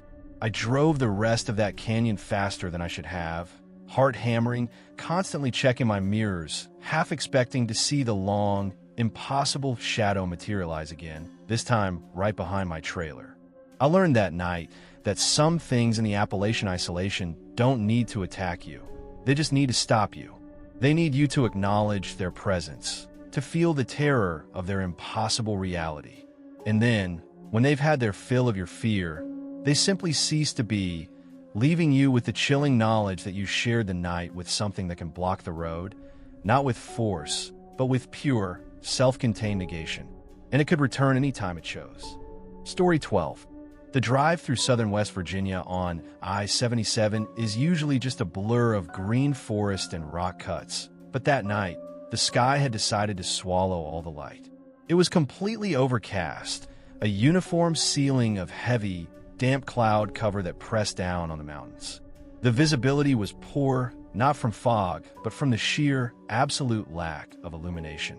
The darkness felt physical, almost viscous, and the only break in the gloom was the tunnel of yellow light cast by my own headlamps. I was running about 65 miles per hour, hauling a general freight load, trying to make good time while fighting the pervasive feeling of isolation that grips you when the mountains feel this immense and empty. I remember glancing into my passenger side mirror, the large rectangular wide-angle mirror that shows the full length of the trailer. It was a habit, just a quick check on the rear axles and the lanes behind me. And that's when I saw him. He was standing on the gravel shoulder, facing directly toward my truck. A figure, undeniably humanoid, but composed of a darkness that was wrong. It wasn't the flat black of a silhouette against the night. It was a pure, deep, velvety black that seemed to absorb the ambient light, making his outline unnaturally distinct. He was tall, thin, and stood perfectly motionless, a column of absolute shadow against the dimly lit white paint of the guardrail. The sighting was brief, fleeting, gone in a split second as the front of my rig passed his position. I dismissed it instantly, thinking it was a trick of the road markers or perhaps a discarded piece of debris given life by my tired eyes. It was too preposterous, a shadow figure just standing by the side of the highway. I drove for maybe 2 more minutes, my mind already forgetting the strange vision, when a chilling certainty settled over me. Curiosity, or maybe a sick premonition, made me glance back at that same mirror. He was still there. The shadow figure was standing on a gravel shoulder, maybe halfway down the length of my 53-foot trailer, still facing my truck. He was exactly where he had been when I first saw him, yet he was moving with me. He was keeping pace perfectly. I was doing 68 miles per hour, and he was static, a dark sentinel glued to the edge of the road, maintaining his position relative to my rig with impossible precision. My stomach dropped. I checked the small, main passenger mirror, the one that usually just shows the rear wheel hub. Nothing. I looked back at the wide-angle mirror. Still there. A tall, thin column of impossible blackness running parallel to the metal box I was hauling, watching me. I gripped the steering wheel tight and consciously increased my speed, pushing the truck up to 75 miles per hour, trying to test the limits of what I was seeing. The engine noise climbed, and the truck began to vibrate slightly at the higher speed. I checked the mirror again. He had matched me. Instantly. He was still standing there, on the shoulder, now covering ground at 75 miles per hour, never moving his limbs, never breaking his stance, maintaining his position perfectly at the midpoint of my trailer. He wasn't running or gliding. He was simply present at every single point on the shoulder, defying velocity. It was as if a piece of the darkness itself had become sentient and decided to attach itself to my journey. The terror was profound, a slow, sickening dread that began to seep into the core of my being. This wasn't an accident or a ghost or a hitchhiker. This was a force, an entity that chose to accompany me, and its motivation was utterly unknown. The fear wasn't in the possibility of it attacking. It was in the unwavering persistence of its presence and the knowledge that it was observing me, confined in my glass and steel cage. I drove like that for what felt like an eternity, but was probably 25 minutes. Every time I checked the wide-angle mirror, every 10 seconds, every 30, he was there. Always standing, always facing the cab, always tracking my exact position down the length of the trailer. The blackness of his form was sickening, a true void against the dull gray of the landscape. I tried looking in the rear window, past the sleeper, down the length of the trailer, to see if I could spot him directly outside of the mirror's view. But the sight lines were impossible, and the darkness was too great. I had to rely solely on the mirror, the single point of contact between me and the nightmare running beside me. I tried talking myself out of it. Heat distortion, fatigue, the low light playing tricks. But the constant, unbroken tracking was too precise. If I eased off the gas just a hair, he instantly eased off the shoulder to match the slower speed. He was tethered to me by some invisible, horrifying thread. The urge to stop, to slam on the brakes and jump out and confront the thing was almost overwhelming, but a deeper, more primal fear held me back. I knew that if I stopped, it wouldn't be standing on a shoulder anymore. It would be at my door. Finally, seeing a dilapidated, mostly in used rest area with a gravel lot coming up, I made a sudden, desperate decision. Without signaling, without gradually slowing down, I slammed the air brakes hard, the shriek of the lines filling the cab. I wrestled the rig off the main highway and onto the crunching gravel, forcing a violent, immediate halt.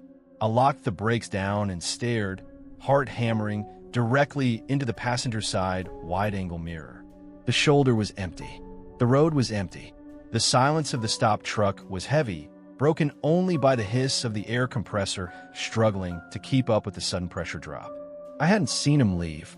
There was no image of him running or dissipating or stepping out of the frame. The connection had simply been severed the moment I initiated the violent, unexpected stop. He had been there 1 second, and the next, he had ceased to be present. I sat there, truck idling, for a full hour, rigid with a fear that settled deep into my bones. I never opened the door. I never stepped out to check the ground. The thought of that tall, absolute blackness waiting for me just outside the cab was unbearable. The chilling terror of that whole encounter wasn't about violence or threat. It was about the impossible, watchful presence, a thing that could defy the laws of the highway just to ride beside you. And the worst part, the part that stays with me, is that I never saw him come back. But I know that somewhere in those Appalachian tunnels of night, that shadow figure is still standing by the shoulder of the road, patiently waiting for the next truck to drive by that it can attach itself to. And I check that passenger mirror a little too often now, terrified of seeing that familiar, unwavering column of darkness keeping perfect, silent pace with me. Story 13. The Blue Comet Diner was exactly the kind of place you look for at 4 in the morning when you've been fighting the wheel through the North Carolina mountains for 12 hours straight. It was an island of sickly yellow and buzzing fluorescent light in a sea of absolute darkness. The air inside smelled of stale coffee, burnt grease, and a strange, comforting exhaustion. I pulled my rig, a heavy Kenworth, into the furthest corner of the asphalt lot, right under a towering, ancient mercury vapor lamp that cast a harsh, greenish-white glow over the surrounding asphalt. I needed the full 75 minutes to clear my head, and I planned on using every one of them over a plate of eggs and hash browns. I settled into a worn vinyl booth by the window, ordered a coffee that tasted like battery acid, and leaned back, letting the heat from the radiator thaw the deep chill in my bones. I was tired, beyond tired, into that zone where the world starts to shimmer and nothing feels entirely real. The window beside me was foggy from the temperature difference, the humidity outside clashing with the diner's heat. I spent a few minutes just staring out, watching the condensation drip, tracking the massive shape of my truck sitting under the harsh glow of the lamp. The road outside was silent, empty, and the surrounding trees were just a dark, impenetrable wall beyond the light. I was absently rubbing the fog off the glass with the heel of my palm, creating a clear, circular view of my rig when I saw it. It was in the reflection of the glass. Standing at the edge of the lamp's illumination, right next to the massive, polished chrome fuel tank of my truck, was a figure. It was undeniably humanoid, tall and slender, but that was the extent of its familiar form. It was a shadow figure, a vertical column of pure, deep black. Not the black of an unlit object, but a terrifying, absolute blackness that seemed to draw all the light into itself, a deeper void than the night itself. It was standing perfectly still, positioned exactly where the pale wash of the mercury lamp met the deep shadows of the perimeter. My heart immediately skipped a beat, a cold, hard jolt in my chest. I froze, the thick coffee mug halfway to my lips. I couldn't have been looking away for more than a second, yet there it was, present and undeniable in the reflection of the window. I didn't turn my head immediately. The instinct to remain motionless, to not acknowledge the impossibility, was overwhelming. I tried to process the image in the reflection against the reality framed by the window. I could see the actual space outside, the wet asphalt, the chrome tank, the pulsing light, and in that real view, the space beside my fuel tank was empty. But in the thin layer of the glass reflection, the shadow stood sentinel. It was like the window was acting as a portal, showing me a parallel reality, a truth that was being suppressed in the physical world. I sat completely still, breathing shallowly, my gaze locked on the reflection. The shadow was perfectly stationary, a dark, motionless sentinel. It had no discernible features, yet I felt, with a crushing, certain dread, that its entire focus was on me, sitting there in the brightly lit diner booth. I could feel the invisible weight of its gaze settling on the back of my neck, cold and heavy. I watched it for what felt like an eternity, probably 2 full minutes. The fluorescent lights buzzed overhead, the old coffee machine hissed, and the waitress, a woman named Sharon on her name tag, shuffled around behind the counter, oblivious to the terrifying figure standing guard beside my truck in the glass. I realized the profound danger of the situation. If I moved, if I acknowledged it, it might cross the barrier. Finally, the crushing need to verify what I was seeing, to break the psychological grip of the impossible reflection, became too great. Slowly, deliberately, I began to turn my head, forcing the movement against every screaming instinct in my body. I rotated my neck, easing my eyes away from the reflection and toward the actual physical space outside the window. My gaze locked onto the exact spot beside the fuel tank. It was empty, nothing, just the chrome reflecting the mercury vapor light and the swirling, damp air. The relief was instantaneous, a painful spasm that ran through my muscles, but it was immediately smothered by a far worse, more profound terror. I whipped my head back to the glass reflection. The shadow figure was still there, still standing, still motionless, and still staring out of the glass. The fact that the physical space was empty while the reflected space was occupied was the most horrifying detail of the entire encounter. It wasn't a shadow cast by light. It was the shadow, and it existed in a plane accessible only by reflection. I watched it for maybe 20 more seconds. The feeling of being scrutinized was intense, radiating from the reflection like silent malice. I felt like I was losing my grip on what was real and what was projection. My plate arrived, the eggs and hash browns, and Sharon, the waitress, placed it down with a clatter. This momentary breaking of my focus gave me an idea, a desperate need to share the reality, however impossible. I forced a dry cough and motioned to the window. "Excuse me, ma'am," I said, trying to keep my voice steady. "Could you look out that window, right there by the big truck's tank? Tell me if you see anything strange." Sharon sighed, rolling her eyes with the patience of someone who deals with sleep-deprived drivers all night. She walked over, leaned down slightly, and glanced out the window, looking directly at the spot I indicated.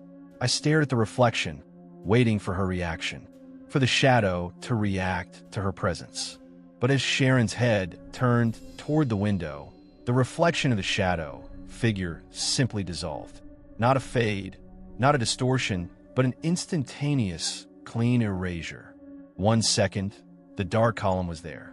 The next, the reflection was clear, showing only the chrome, the light, and the fog. Sharon shrugged, turning back to me. "Nope, just your big rig and that ugly light. Everything looks normal, honey. You sure you don't need a fresh cup of coffee?" I stammered, No, thank you. I thought I saw something." I watched her walk away, and then I slowly looked back at the reflection. It was clear. I looked out the window at the actual space. It was empty. The nightmare had retreated, scared away by the simple, mundane presence of another, unterrified human being. I ate my breakfast, but every bite tasted like ash. I didn't lean back in the booth. I kept my back rigidly straight and my gaze fixed on my plate. I knew the figure hadn't left the parking lot. It had merely withdrawn from the reflective surface. It was still out there, lurking in the perimeter of the light, waiting for the reflection to become a safe place again. When I finally finished my meal, paid my tab, and walked out into the cold, damp air, I didn't look in the puddles, I didn't look in the chrome, and I didn't look at the window I had just left. I climbed into my cab, locked the door, and drove away as fast as my cold engine would allow, taking with me the chilling certainty that there are beings in those mountains who exist in a different dimension, one that becomes visible only when the glass is right, and the viewer is tired, alone, and watching. And that feeling of its gaze on the back of my neck, it never entirely left. Story 14. The rest area was exactly what I look for when I need an uninterrupted sleep cycle. Small, old, and surrounded by dense, silent forest. It was one of those forgotten stops off I-81 in Central Virginia, more a gravel pull-off than a proper facility, with only a decrepit picnic table and a lone, dim mercury lamp sputtering weakly near the entrance. I backed my rig into the furthest corner, letting the trailer disappear into the deep shadows cast by the thick canopied pines. It was a clear, cool night, maybe 1 a.m., and the moment I killed the engine, the silence rushed in, thick and immediate. All I could hear was the metallic tink-tink-tink of the diesel engine and the brakes cooling down. I pulled the curtains tight, slipped into my bunk, and tried to sink into sleep. I must have been asleep for about an hour, deep enough to lose track of time, but shallow enough to be on edge, when the first sound snagged my attention. It was faint, barely audible over the rush of blood in my own ears, but it was wrong. It wasn't the natural creak of the truck settling or the whine of distant wind. It was a deliberate, rhythmic scraping sound coming from directly beneath my trailer. I sat up slowly, my head hitting the low ceiling of the sleeper. I held my breath, focusing all my attention on the sound. Sha-sha-sha. Sha-sha-sha. It was a soft, continuous, friction-based noise like heavy, wet canvas or thick, worn leather dragging slowly over coarse gravel. It wasn't loud, but the sheer predictability of the rhythm was unnerving. Whatever was making the sound wasn't rolling or walking, it was crawling. I knew instantly that whatever it was large. The sound was too heavy for a rabbit or a raccoon, and too low for a deer. My trailer was 53 feet long, standing almost 4 feet off the ground. Whatever was moving was utilizing the entire length of that dark, hollow space beneath the box. The rhythm continued, and my blood turned to ice as I realized the direction it was moving. It started near the rear tandem axles, far behind me, and was slowly, meticulously working its way forward toward the cab, toward the bunk where I lay. Sha-sha-sha. Closer now. The sound resonated subtly up through the massive dual tires and into the frame. I reached quietly under the bunk, my fingers closing around the cold, familiar handle of my hunting knife. It was a large fixed blade, heavy and comforting, but I knew it would be utterly useless against something that crawled at 1 a.m. beneath an 18-wheeler in the middle of a national forest. I slowly eased myself into a sitting position on the edge of the bunk. I cracked the driver's side curtain just an inch, peering out into the overwhelming blackness. The mercury lamp was too far away to penetrate the shadows pooled under the trailer. All I could see was the reflection of my dash lights on the dew-covered chrome of the fuel tank. The scraping stopped. The movement, the rhythm, the heavy sha-sha-sha gone. The silence that followed was thick and immediate, terrifying in its suddenness. I knew exactly where the sound had stopped. It was directly beneath my bunk, beneath the thin wooden floorboard and the vinyl padding I was sitting on. It was right below the very spot where my body mass was concentrated. I waited, rigid, knife held tightly in my lap, listening for any resumption of movement. I listened so hard my head began to throb. I listened for the gravel to shift, for a metallic scrape, for a gasp. And then it came. It was not a scrape. It was a breath. A soft, drawn-out, wet, rattling exhalation. Ha ha ha. It sounded like someone who had just completed a massive physical exertion, finally letting go of the air they'd been holding. The sound was filtered through the layers of the truck's floor, but it was undeniable. It was a living, breathing creature, and it was exhaling a breath that was heavy, ragged, and seemed to vibrate the floorboards of the cab directly beneath me. I could feel the minute resonance of that breath against the soles of my feet. The sheer, impossible proximity was paralyzing. Whatever this thing was, it was lying flat on the ground, inches away from the frame of my truck, and it was resting, having crawled the full 53 feet of the trailer's underside to get to me. I didn't move a single muscle. I couldn't. Turning the key, reaching for the radio, even pulling the curtain to look out the front window, any sudden motion felt like a guaranteed death sentence. I was convinced that if I moved, if I made a sound, that breathing would stop, and the thing would find a way to breach the floor or crawl up the back of the cab. I lay down slowly, easing my back onto the thin mattress, pulling the heavy blanket up to my chin. My eyes were wide open, staring at the black ceiling of the sleeper cab. I could feel the cold radiating up from the floor, and I imagined the creature, large, low to the ground, and covered in heavy, wet cloth, laying there, just resting, listening to the terrified, frantic thump of my heart. The breathing continued, a slow, deep, rattling process that seemed to last an eternity. It was a patient, relentless sound, the sound of something that had all the time in the world. I don't know if I drifted or if I was simply too exhausted to function, but I lay there, rigid, knife still clutched under the blanket, until the first pale wash of gray light bled through the curtain seams. The second the sun touched the horizon, illuminating the cab with a weak, sterile light, the breathing stopped. Instantly, I waited another 10 minutes, listening to the birds start to chirp, the sound of the morning finally reclaiming the world from the night's horrors.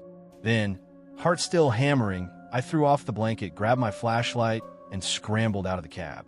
I dropped onto the gravel and immediately shone the powerful beam beneath the truck. Nothing. The space beneath the chassis was empty. The trailer suspension chains hung still, and the fuel tank was intact. The gravel was undisturbed. I circled the rig, my eyes scanning the ground. I checked the entire length of the trailer, the rear axles, and the surrounding tree line. The ground was just packed gravel and dry dirt, until I got to the exact spot directly beneath where my bunk had been. In the relatively soft dust and pine needles on the ground, clearly visible in the morning light, was a single, distinct drag mark. It wasn't the broad sweep of an animal's tail or the thin score of a branch. It was a deep, single, concentrated groove in the earth. And at the end of the groove, where the weight had evidently settled for the entire duration of the breathing, there was a series of deep impressions. They looked like toes, but they were long, thick, and horrifyingly numerous. I counted them, 7 deep, distinct depressions fanned out from the central drag mark. Whatever had dragged its heavy mass the length of my truck, whatever had rested and breathed beneath my head, was not known to the mountains. I didn't call the police. I didn't even get coffee. I just locked up the cab, threw the rig into gear, and drove out of that rest area, leaving the chilling drag mark and the knowledge of that wet, waiting breath in the dust.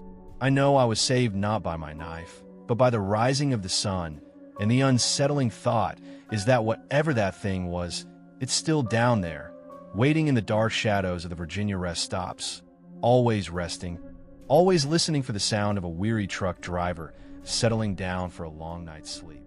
Story 15. The rain was a solid, deafening curtain. I was driving through a particularly remote section near the Chattahoochee National Forest in Georgia, running on pure stubbornness and the desperate need to make my delivery deadline. It was the kind of downpour that reduces visibility to zero, and even with the wipers on maximum speed, the windshield was a continuous blur of water and light distortion. The time was past 3 a.m., and the forest pressed in on both sides of the narrow two-lane road, the immense canopy absorbing any distant light, leaving the world a roaring black void. I was fighting the wheel, trying to keep the heavy rig centered on the lane marker, when I saw the figure. Up ahead, nestled under the low-hanging boughs of a massive pine tree on the shoulder, was a silhouette. A hitchhiker. I immediately dismissed the thought. No one in their right mind would be standing out here in this kind of torrential rain on this forgotten piece of mountain road.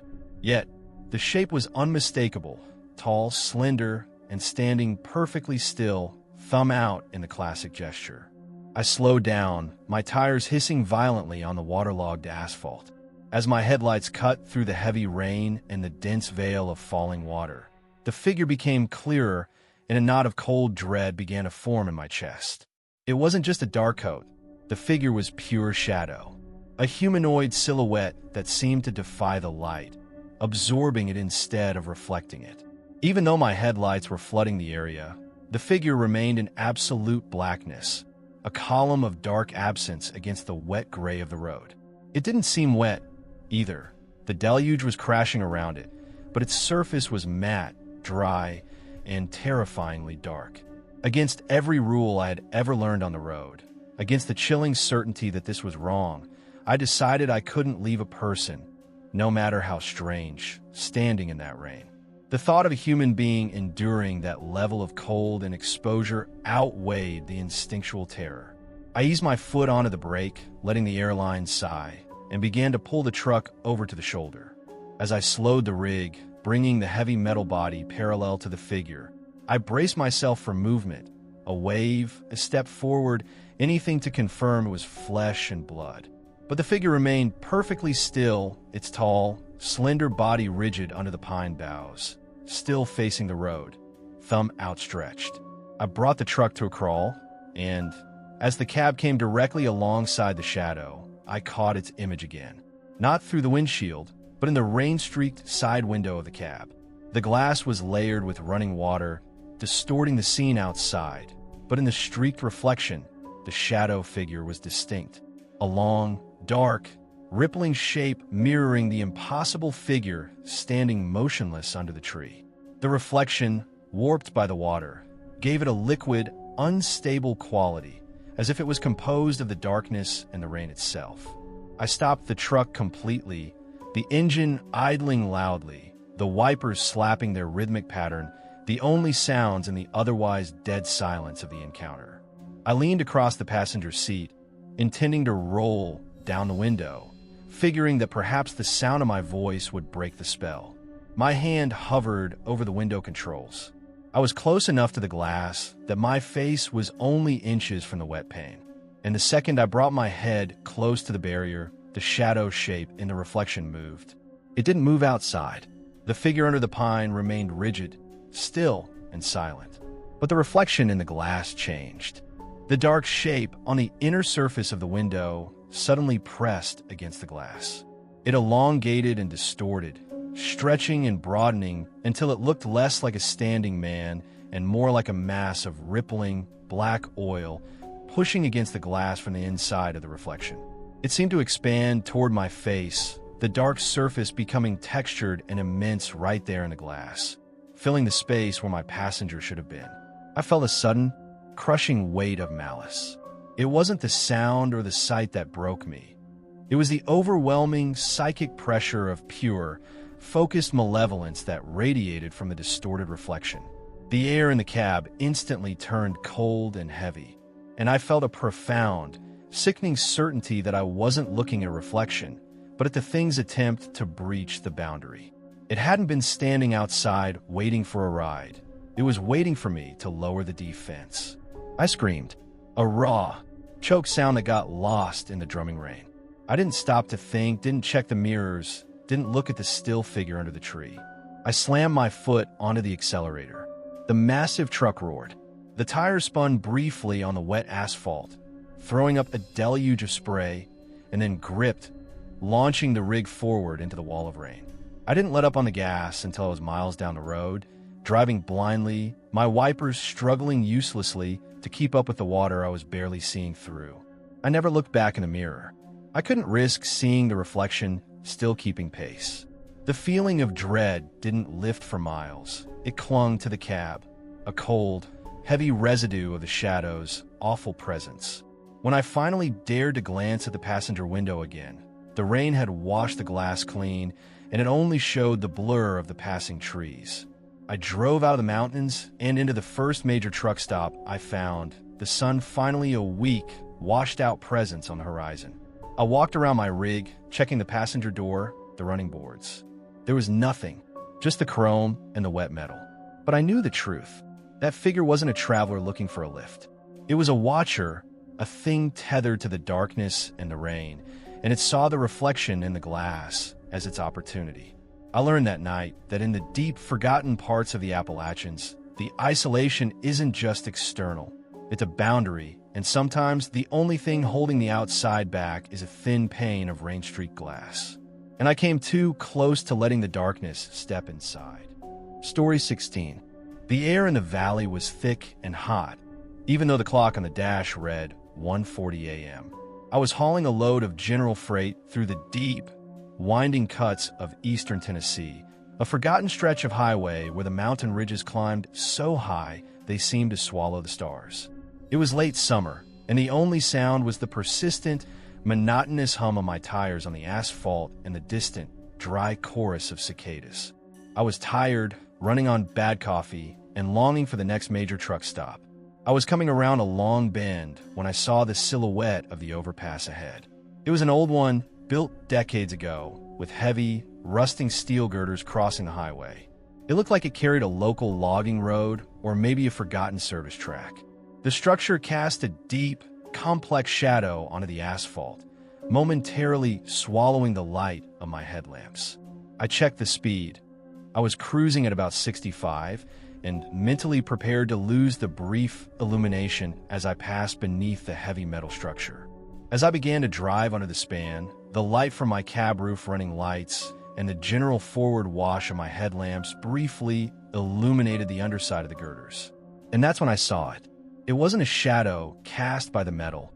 It was a shadow figure, suspended horizontally from one of the massive steel girders, clinging to the underside of the beam, was a humanoid shape. It was positioned maybe 20 feet directly above my cab, motionless, looking straight down. The vision lasted for less than 2 seconds, the time it took for the length of my rig to pass directly beneath the structure, but the details were seared into my mind with agonizing clarity. The figure was terrifyingly elongated, impossibly thin, stretched vertically and horizontally across the width of the girder. Its limbs looked disproportionate, long and spindly, bent at awkward, impossible angles as it clung flat against the rusting steel. The head was small, almost pin-like, and utterly featureless, just a smooth, dark knob against the surrounding blackness. The shape itself was the most disturbing aspect. It was a dense, absolute black, darker than the night sky or the deepest shadows of the canyon. It wasn't reflecting the meager, scattered moonlight or the direct wash of my running lights. It was absorbing every single photon, a concentrated column of visual void. It looked less like a living creature and more like an animated piece of pure night. I felt a cold, violent spasm of dread tighten around my chest. This wasn't an optical illusion or debris. This was a sentient thing, actively clinging to the underside of the bridge, watching the traffic below. And it was positioned right above my head. The moment the rear of my trailer cleared the span, the light returned to the road, and the nightmare was gone. I instinctively slammed the heels of my hands on the wheel, letting out a choked cry that was lost in the roar of the engine. My heart was pounding so hard it felt like it was rattling the floorboards of the cab. I immediately checked both my side mirrors, my breathing shallow and fast, convinced that the thing would detach itself and drop onto the roof of my trailer, or worse, onto the cab. I looked back, desperately searching the space above my freight. The overpass was already receding fast behind me, the steel girders swallowed by the darkness. The road was empty. The air was empty. There was no thump, no sound of scraping, nothing to indicate the creature had moved. It was the terrifying stillness of the thing that persisted in my mind, its total, unblinking silence. It was just a quiet, malevolent shadow, waiting patiently on its perch. I kept the throttle floored, letting the speed carry me away from the vicinity of the old bridge. I drove for another 10 minutes, glancing into the side mirrors every few seconds, terrified of seeing that elongated shadow suddenly materializing on my back axles. The sense of violation, of having driven directly beneath something so fundamentally wrong, was overwhelming. I pulled off at the first major rest stop I could find, parking under the brightest lights, and sat there, engine idling, shaking violently. I needed to rationalize it, to dismiss it as fatigue or a trick of the light on a twisted piece of steel. But the image was too clear: the long, spidery limbs, the featureless head, the specific position flat against the girder, looking down. It was a perfect predatory vigil. I finally calmed down enough to grab my phone and check the satellite maps for that specific road segment. I zoomed in on the intersection. The overpass was there, clearly marked, an old maintenance bridge for a long-abandoned rail line, now only used by forestry vehicles. It was exactly as I remembered it. No nearby houses, no streetlights, Nothing to explain a complex shape clinging to the steel. The conclusion was inescapable. I had driven beneath something ancient and utterly hostile that had simply found a perfect, high perch to monitor its domain. It wasn't looking to hitch a ride or cause a crash. It was merely observing, secure in its knowledge that nothing human could touch it. I realized that the quietness was the most terrifying part. It didn't need to make a sound or move to induce fear. Its very existence was enough. I felt like I had disturbed something elemental, something that owned that canyon, and that my passing was a brief, meaningless intrusion on its eternal watch. I imagine it's still there now, flat against the cold steel, waiting patiently for the next truck to drive beneath its silent gaze. And I will never, under any circumstances, drive that road again. Story 17. The intersection was the kind that only exists in the deepest parts of the Appalachian valleys. A lonely, four-way stoplight suspended over two black ribbons of asphalt, surrounded by nothing but thick, suffocating forest. I was running a load of lumber from South Carolina up toward Roanoke, cutting through the back roads of North Carolina to avoid the interstate madness. It was around 3 a.m., the air was cold and damp, and a heavy, low fog was draped over the entire area, clinging to the pavement and pooling beneath the trees. I had been stopped at this particular red light for what felt like an eternity, the silence pressing in, broken only by the steady idle of my diesel engine.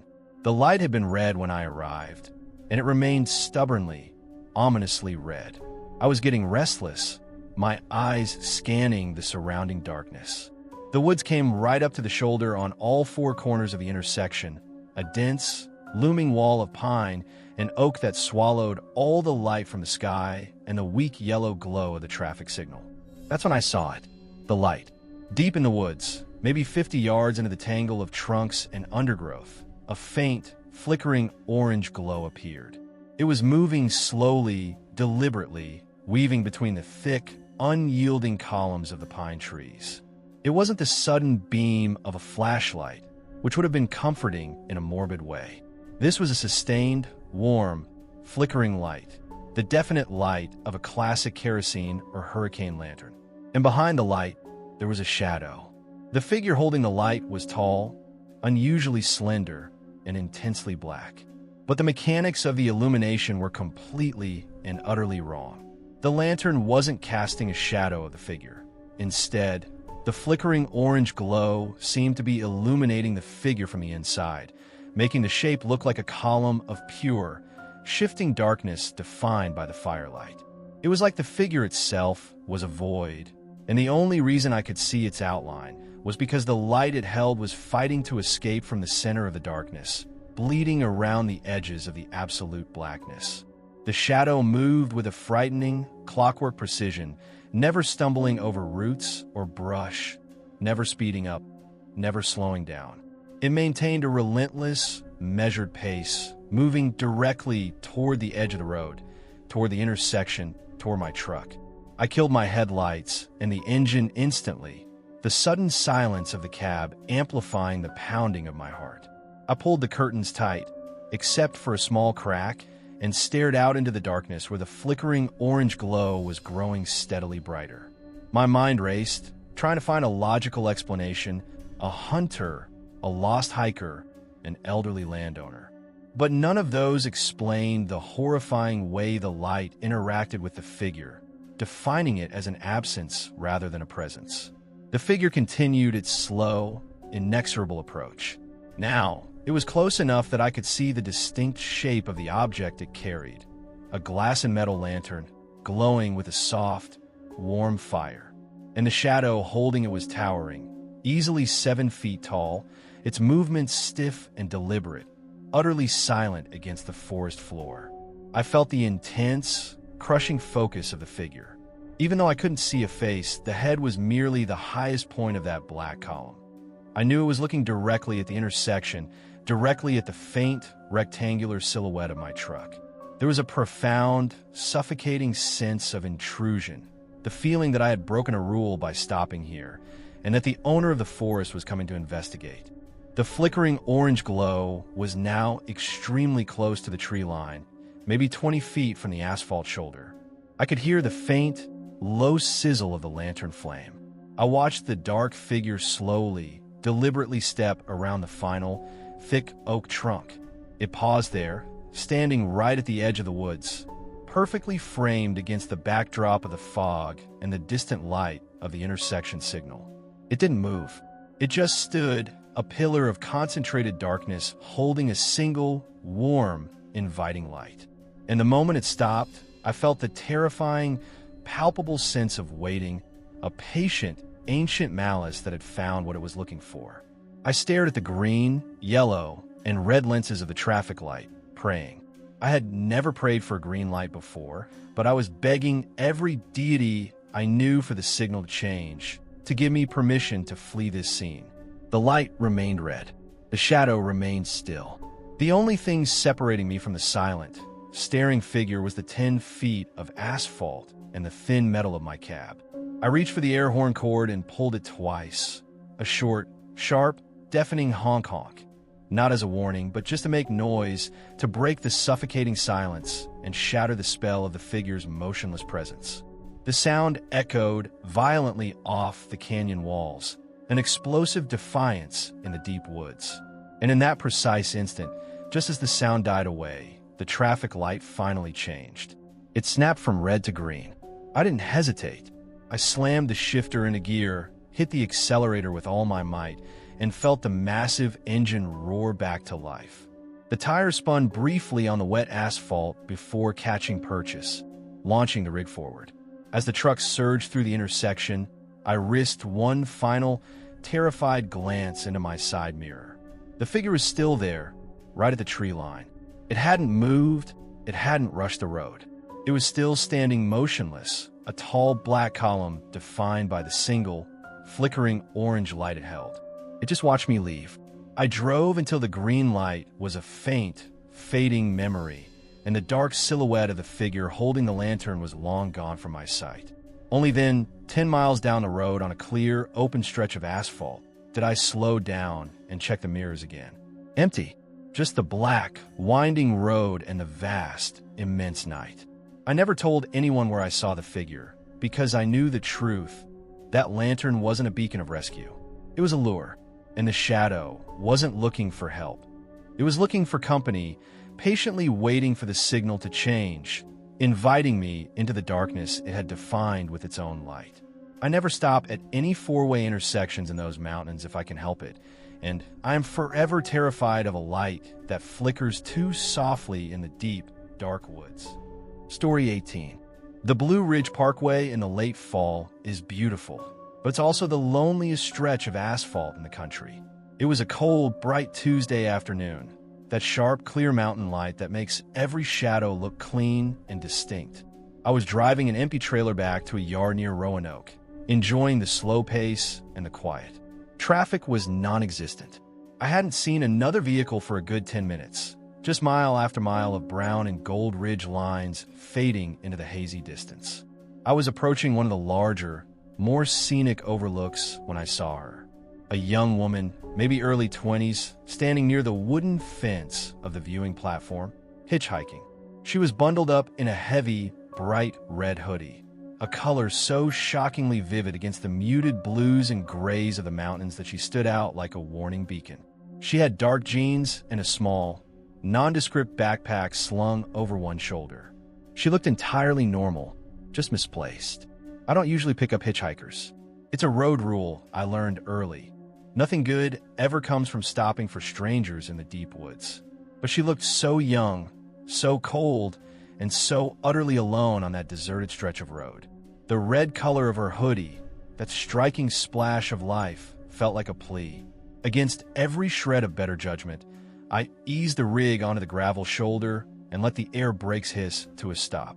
I rolled down the window. The cold air rushed in. "Where are you headed, honey?" I asked.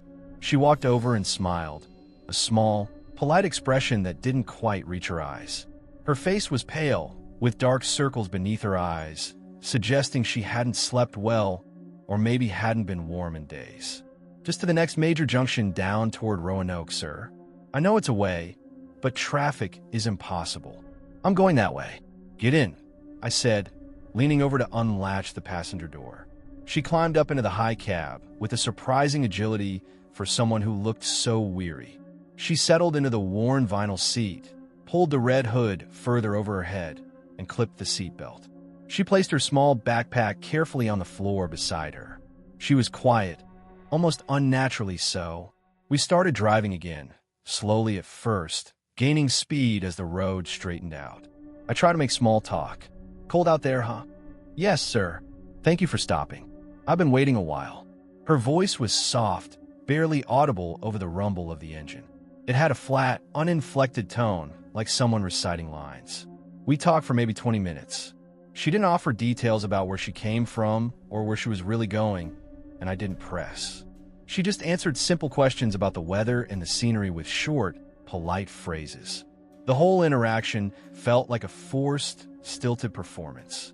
I told myself it was just road weariness, maybe shyness. My eyes drifted constantly, monitoring the road, the mirrors, and the dash. And that's when I caught a quick glimpse of the floor, right in my lower periphery. It was a purely accidental glance, a momentary flicker of my eyes toward the floor mat by her feet, and the image burned itself into my consciousness. Where her feet should have been resting on the black, rubber floor mat, there was nothing. The cuffs of her dark jeans hung empty, about 4 inches above the floor. They were just still dark circles of fabric suspended in the air.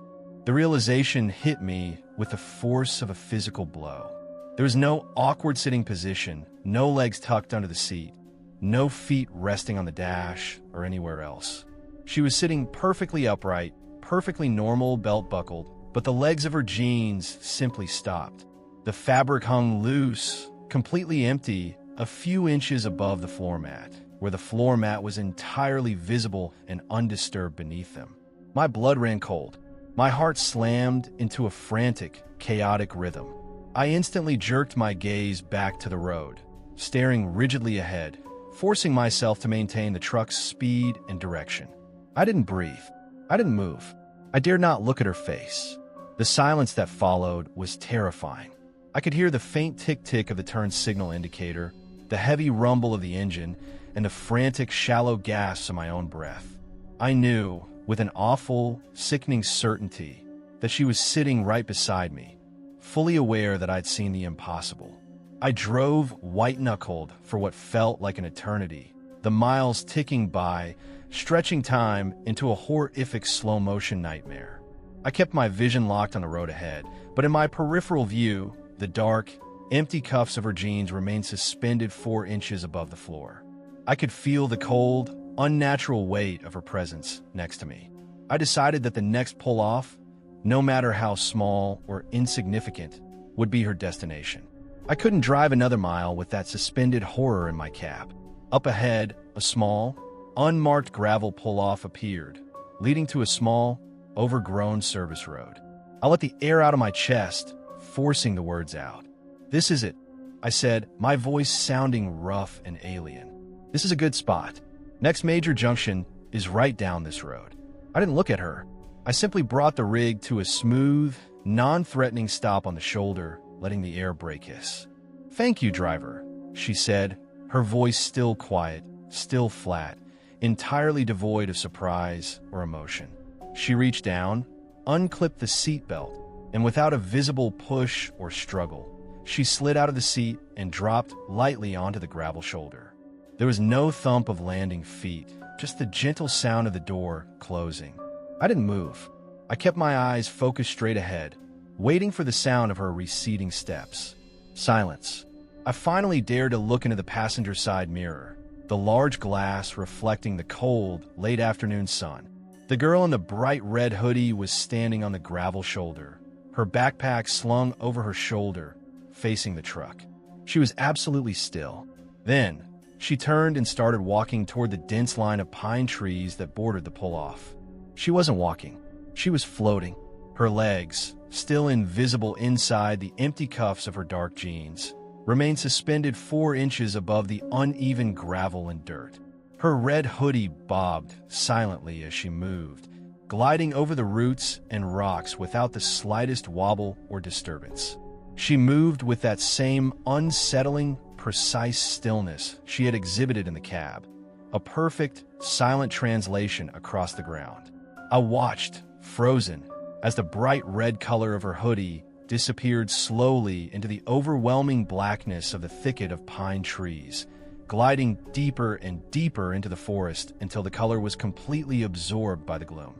The second she was out of sight, I slammed the gear shift into drive, pulled the air brake, and tore the rig back onto the parkway, tires spitting gravel. I drove at the absolute limit, checking the empty floor mat of the passenger seat every 5 seconds. I never stopped for a hitchhiker again.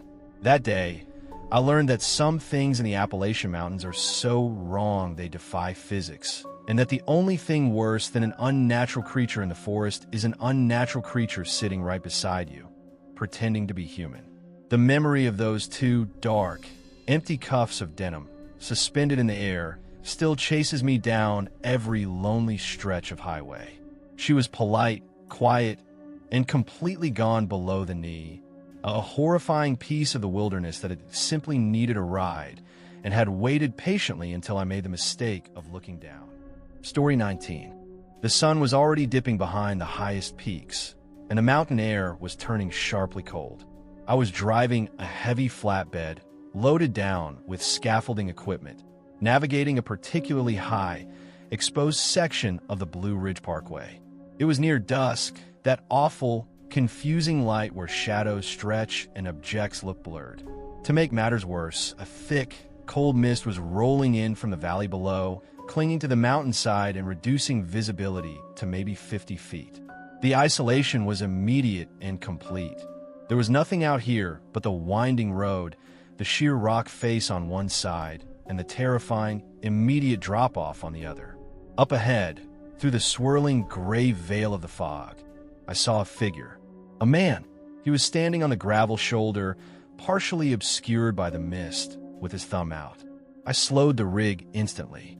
He looked old, frail, and completely out of place. He was dressed in a thin, threadbare gray suit jacket, stained and crumpled, and wore a faded fedora pulled low over his forehead.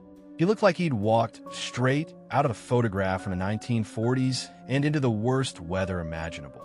I assumed he was lost, maybe a local who had wandered off the trails. I eased the truck over toward the shoulder, ready to stop, intending to help him.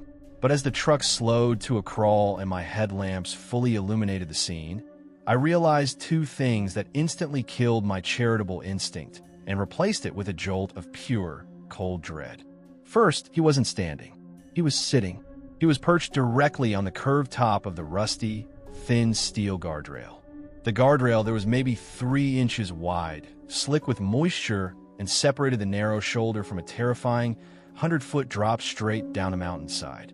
He was balanced perfectly on the knife edge of the rail, his spindly legs dangling casually over the precipice. There was no visible effort, no balancing motion, no shifting of weight. He sat with the stillness of an inanimate object. Second, he wasn't leaning against the rail for support. His entire, frail body was resting on the rail, and the weight was visible. The aging, rusted steel beam was bowed slightly under his center of mass, a very subtle, yet unmistakable curve indicating that this man, who looked like he weighed nothing, was exerting a pressure the thin rail was struggling to contain. I brought the truck to a complete halt, maybe 20 feet from him, the air brakes hissing loudly. I stared, transfixed by the sight of this frail, old man sitting impossibly balanced on a 3-inch wide, rusting beam, staring out over the foggy abyss. I lowered my window maybe 3 inches, letting the cold, damp air rush in, thick with the scent of wet pine and old stone. "Need a lift, sir?" I called out, my voice sounding shaky and thin in the immense silence of the mountain. The old man didn't move his body. He didn't turn his shoulders or shift his legs. Slowly, deliberately, his entire head rotated toward me. The movement was stiff, mechanical, like a rusty hinge turning. The fog and the shadow of the fedora had hidden his face until that moment, but as his head finished its slow rotation, the low light caught him. His face was gaunt, deeply lined, and unnaturally pale, almost waxy. But it was his eyes that truly froze me. They were completely white, the pupils and iris entirely obscured by a sickening, flat, porcelain white. They didn't reflect the light. They absorbed it, giving the impression of two holes punched through his face. They looked ancient, sightless, and yet intensely focused. He opened his mouth. It was a slow, deliberate act, revealing a dark, cavernous space. And the sound that came out was not speech. It was a low, scraping noise like dry autumn leaves being dragged roughly across hot pavement, or perhaps the rust of the old rail being slowly ground against the steel. Gansach. It wasn't a language. It was a sound of dry, empty friction, a noise that spoke of age and dust and a desperate need for moisture. The sound seemed to carry the weight of the years and the malice of the mountain. The sound paralyzed me, not with fear of violence, but with a profound dread that I was listening to something that was profoundly and fundamentally unnatural. I didn't wait for him to finish whatever noise he was trying to make, and I certainly didn't wait for him to move a finger. I stomped on the accelerator. The big diesel engine roared, shaking the entire cab, and the flatbed surged forward. I wrenched the wheel back onto the asphalt and accelerated hard, abandoning all caution. I watched the figure disappear rapidly into the rearview mirror, swallowed by the rising fog and the darkening dusk. I kept the pedal down, driving like a madman, fleeing the image of those porcelain white eyes and the scraping sound that had issued from his mouth. I didn't dare look back for miles, terrified that if I checked the mirror, he would be sitting on the rear of my trailer, still staring. When I was finally 10 miles away, well out of the heavy fog bank and onto a clear, lower section of the highway, I risked a long, anxious glance in the mirror. Nothing. The road was empty, but the image of the old man on the rail and the weight he exerted stayed with me. Hours later, when I finally stopped at a diner, I was still shaking. The next morning, fueled by morbid curiosity and a desperate need for proof, I called the local highway patrol dispatcher. I reported possible vandalism to a guardrail on that exact stretch of the parkway, describing the location as precisely as I could. I never heard back from the police, but I know what I saw, and the real proof wasn't in the patrol report. It was the haunting image burned in my memory. That heavy, impossible stillness, those white, dead eyes, and the final, crushing detail of the rusty, bending guardrail. I knew that whatever force held that man in his impossible posture, whatever ancient energy had driven him to sit precariously over the mountain drop-off, had been powerful enough to physically deform the steel beneath him. It wasn't just a lost man I had seen. It was a weight the mountain could barely hold. And the chilling thought that remains is that if I hadn't driven away, that terrifying, dry, scraping sound would have eventually asked me to share the burden of his impossible vigil. Story 20. It was a cold, clear October evening in Western Virginia, the kind of night where the air smells like wood smoke and approaching frost. I was running my taxi, a clean but aging sedan, out of a small regional airport nestled near the edge of the Shenandoah National Park. Business was slow, and I was about ready to call it a night when a final fare walked up to my cab. He was a business traveler, mid-50s, immaculate in a charcoal gray suit and a neatly tied silk tie. He looked utterly out of place against the backdrop of the rugged mountains. He carried only one piece of luggage, a heavy, old leather suitcase, the kind with thick, worn straps and brass buckles, polished dark with age. It looked cumbersome and far too heavy for its size. He opened my back door, his movements stiff but precise. "The Blackwood Resort, please," he said, his voice flat, low, and completely devoid of warmth. "And take the quickest route, no matter how remote."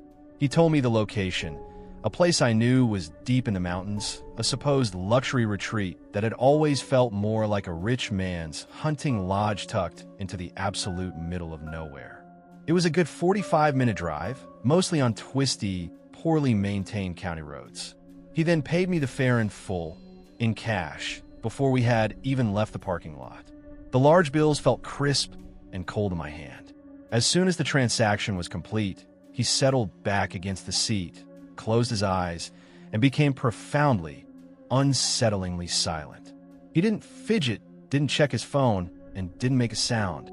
The only indication he was alive was the soft, even rise and fall of his chest and the heavy leather suitcase resting upright beside him on the plush seat. I started the long drive, navigating the main roads before turning onto the narrow, climbing asphalt that led into the hills. The night deepened, and as we gained elevation, the cold air brought with it the valley fog.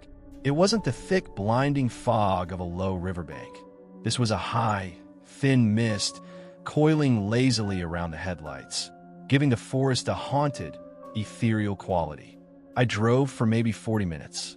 The silence from the back seat was unnerving. I kept glancing into the rearview mirror, checking on my passenger. Each time, he was exactly the same. Perfectly still, suit crisp, eyes closed, and the massive, dark suitcase standing sentinel beside him. I started feeling profoundly alone, despite his presence. It felt like I was driving a coffin. I knew the turnoff for the Blackwood Resort was coming up. It was a narrow, unmarked dirt track that you could easily miss in the dark. I glanced into the rearview mirror to give him a heads up, but the image was suddenly obscured by the thick, swirling fog that had just rolled across the back window. I leaned forward, trying to get a direct view into the back seat through the front headrests. "Sir, we're just about there. The turn is..." The passenger seat was empty. My voice caught in my throat. I instinctively slammed the brake pedal. The tires shrieked for a second on the damp asphalt, and the cab jolted violently as I brought the car to a desperate, shaking halt. My whole body seized up, processing the impossible reality. The man was gone. I whipped around, staring into the back seat. The gray suit, the tie, the figure all gone. The rear doors were closed, still securely latched. The windows were fully up, the glass slick with cold condensation. I would have felt the slightest draft, the smallest shift in the cabin pressure, the faintest sound of a door unlatching or a body moving. I drove a sedan. The cab was small, sealed, and I had been focused entirely on the road. He had simply dissolved. I fumbled for my heavy-duty flashlight and shone the beam over every inch of the back seat. I checked the floor, under the seats, even the small space of the cab's interior. Nothing but the impression of his weight in the upholstery. But something was left behind. Sitting upright on the passenger seat, exactly where he had placed it, was the heavy, dark leather suitcase. My hand was shaking so violently, I had trouble gripping the knife I kept for emergencies. The fear was acute and pure. The fear of a rational man confronted with an impossible physical contradiction. I was miles from anyone, stranded in the mountains with a ghost and a piece of luggage. I knew I couldn't leave the suitcase. I had to know. Swallowing a taste like cold metal, I slowly reached over the back of the seat, grabbed the suitcase, and pulled it carefully onto the front passenger seat. It was heavier than it looked. Lifting it felt like lifting lead. The latches were simple brass buckles. I took a final, deep, shuddering breath and flipped them open. The leather lid creaked on its dry hinges. I lifted the lid. It wasn't packed with clothes, documents, or business materials. It wasn't empty. It was filled completely and tightly with heavy, wet, dark Appalachian soil. The earth was black, rich, and dense, packed right up to the brim of the leather case. It was deeply, profoundly moist, and the moment the lid opened, the scent of it filled the small cab, a powerful, clean, loamy smell of pine resin, moss, and cold, damp decay. It was the smell of the deep woods of the earth itself, brought inside and contained. I stared at the contents, the beam of my flashlight reflecting dully off the wet surface of the soil. The suitcase had not been designed to carry dirt. It had been designed for clothes. Yet here it was holding 50 pounds of cold, wet earth. I realized then what had happened. The man in the suit hadn't been a business traveler. He had been something attached to this land, something that needed to be carried into the high, isolated places. The movement, the stillness, the polite silence, and the sudden, complete vanishing, it all made a terrifying, inverted sense. He hadn't needed the car for the ride. He had needed the cab for the brief, insulated transportation of his own essential, life-sustaining medium. He had needed his earth. I slammed the lid of the suitcase shut, the sound echoing sickeningly in the silent car. I didn't get out. I didn't check the ground. I put the car in drive and floored it, running blind and terrified down the rest of that mountain road, the heavy suitcase of cold, wet soil sitting on the seat beside me like a silent, horrifying companion. I kept driving until I hit the next major town, pulled into a gas station, and left the antique, leather suitcase full of earth sitting right by the entrance, a desperate sacrifice to the land I hoped would reclaim its own. I never looked back.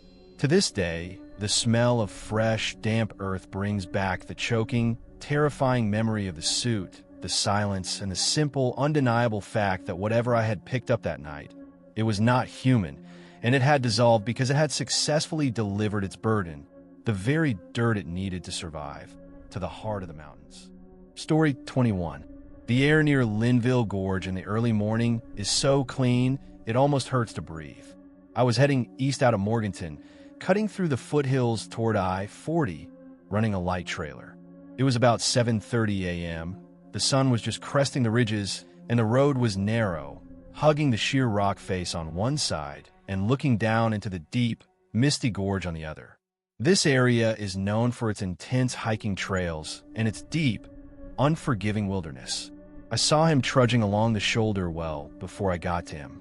A young, athletic-looking hiker, maybe mid-20s, covered head to toe in expensive, high-tech backpacking gear.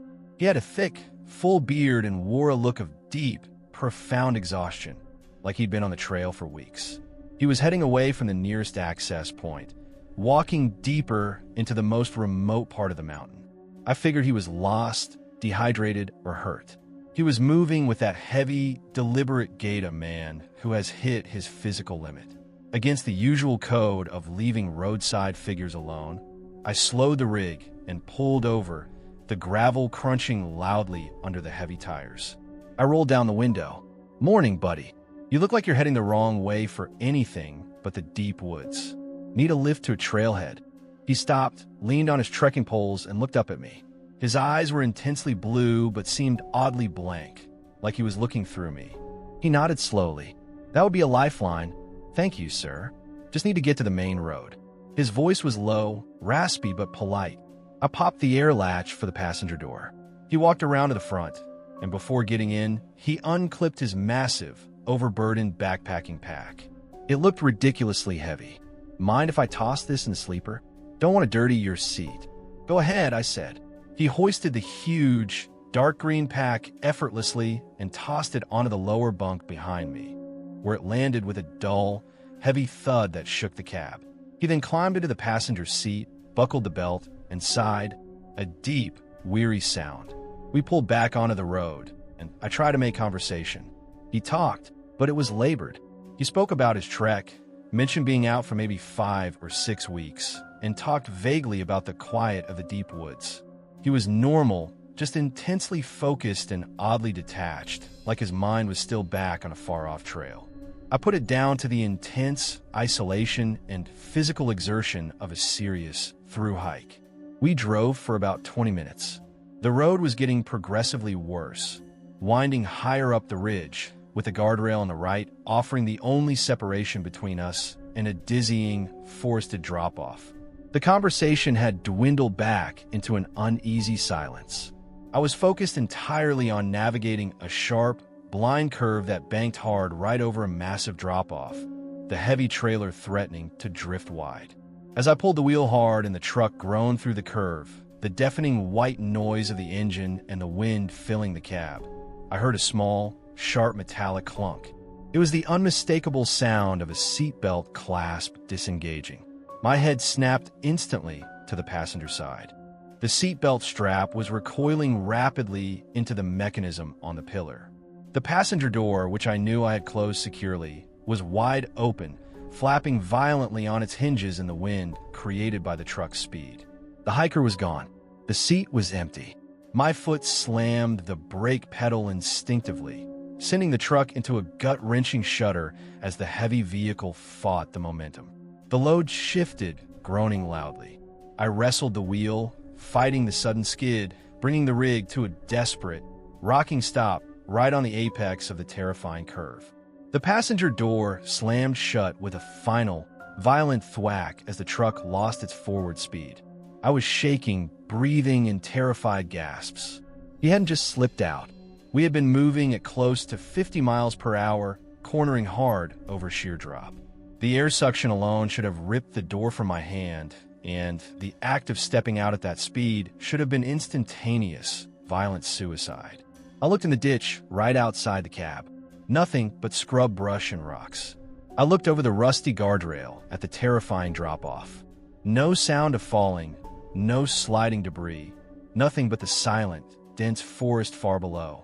I checked the rearview mirrors, scanning the road behind us. Empty. He hadn't jumped. He hadn't fallen. He had simply stepped out onto the mountain while the cab was moving, and he had vanished instantly, without trace, sound, or struggle. I sat there, engine idling, frozen by the profound impossibility of what I had just witnessed. It wasn't human behavior. A person who slips out of a vehicle at that speed is a disaster, a noise, a mess. This was absolute, silent, complete removal. Slowly, reluctantly, I climbed out of the cab, my legs unsteady on the gravel shoulder. I walked to the edge, peering over the rail. The fog was too thick to see the bottom, but the silence was total. I looked back at the door, securely latched, no sign of impact. I climbed back into the cab, and my eyes fell on the sleeper. There, resting against the back wall, was the backpack.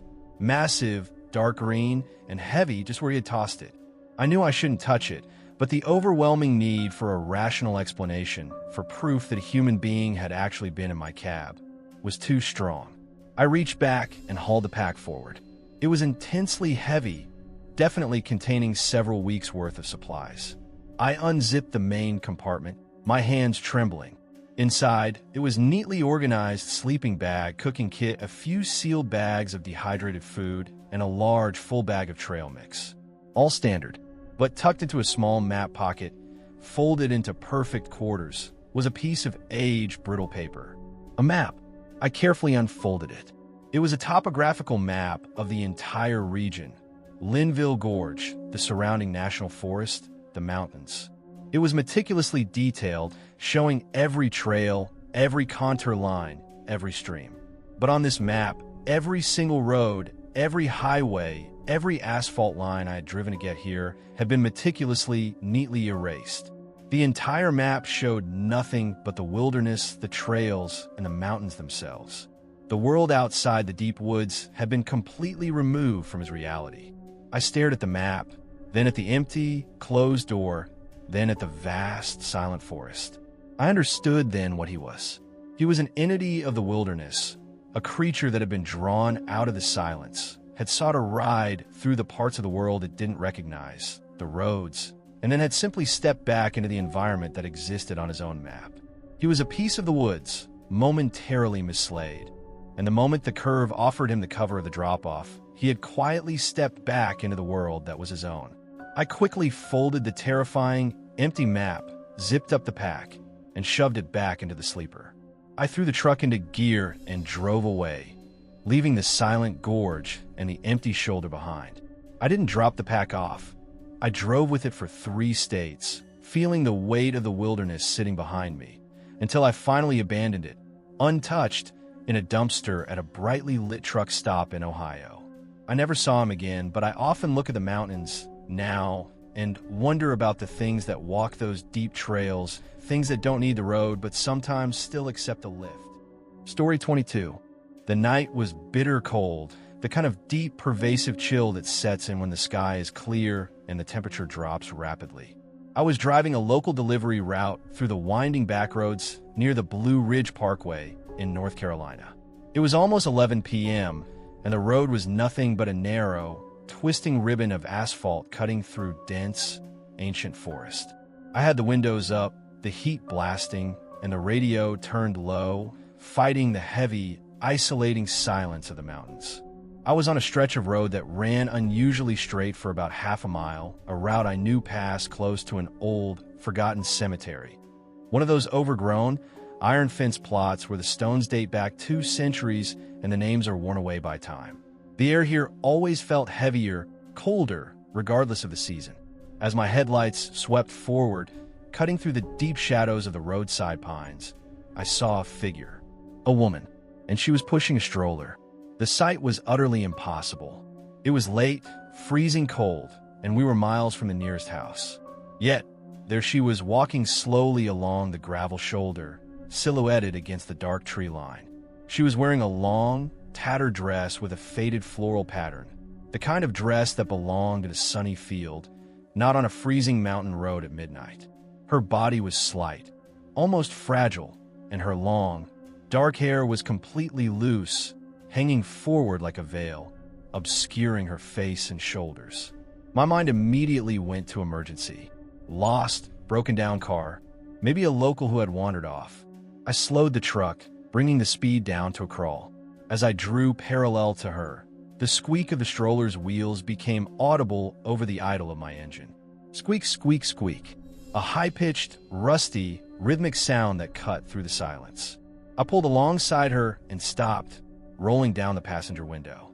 The cold air rushed in, carrying with it a faint, disturbing smell, not of pine or earth, but of something cold, damp, and musty like old, wet cloth.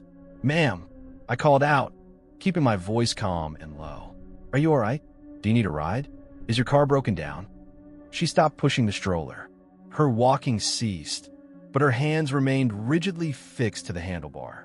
She did not look at me. Her head stayed bowed, the curtain of long, dark hair completely hiding her face. But the stroller did not stop moving. Even though her feet were still and her body was motionless, she continued to push the stroller gently, slowly, back and forth, creating that awful, steady, rhythmic sound. Squeak, squeak, squeak. Squeak, squeak, squeak. A cold dread began to creep up my spine. The total silence from her, the way she refused to acknowledge my presence, the fact that the stroller continued its unnerving motion, it all felt wrong. It felt staged. I swallowed hard and tried again, speaking more firmly. "Ma'am, it's freezing out here. Are you lost? I can call someone for you or drive you to a house." She finally moved, very slowly, deliberately. She lifted her head, raising it just enough for me to see the lower half of her face beneath the shroud of dark, oily hair. Her mouth was visible, and what I saw killed every rational thought in my head. Her lips were pressed together, stretched into a sickeningly wide, rigid smile that seemed to extend too far across her pale face. It was the most unnatural expression I had ever witnessed. Not a joyful smile, but a tight, strained grimace that spoke of intense, silent pressure. And inside that wide, terrifying line of white, I could see her teeth. They were too many, sharper than human teeth should be, thin and needle-like, perfectly aligned in a horrifying, unsettling profusion. My breath locked in my throat. I couldn't move. I was staring into the face of something that wore the guise of human grief, but was fundamentally, grotesquely alien. The horrifying pressure of her gaze, which I knew was fixed on me despite her eyes still being hidden, compelled me to look away, to search for a distraction, a confirmation of the horror. My eyes snapped from her face to the stroller. The stroller was old, antique, and made of rusting metal, its hood pulled up against the cold. The fabric was ripped and stained. I shone my flashlight beam through the open window, across her rigid, floral-clad arm, and onto the inside of the bassinet. It was empty, but it was not clean. The entire interior was lined with a thick, heavy layer of ancient, gray cobwebs. Dead, brittle leaves, brown and curled, covered the bottom, matted into the thick, dusty film. Nothing had been inside that stroller for decades. And yet, as I watched the dead leaves within an empty basket rattle faintly with the squeak, squeak, squeak of the movement, I heard it. A sound that drifted out of the silent, black woods, originating from the thick tangle of pines directly behind the woman. It was a soft, low, childlike giggle. High-pitched, cold, and utterly detached. Not the sound of a happy child, but the sound of something mocking, something pleased. The sound of the giggle was the breaking point. It confirmed that the woman was not alone, and that the horror was not confined to her terrifying smile. Whatever she was guarding, whatever she was pushing the empty, leaf-filled stroller for, was alive and watching me from the darkness. I didn't need to be told twice. I ripped my foot off the brake, slammed the shifter into drive, and floored the accelerator. The engine roared, the tires spitting gravel as I fishtailed back onto the center of the road. I didn't even bother rolling the window up. The cold air was a small price to pay for the escape. As I sped away, I glanced into the rearview mirror. The woman remained standing on the shoulder, now a quickly receding, motionless figure in a tattered floral dress.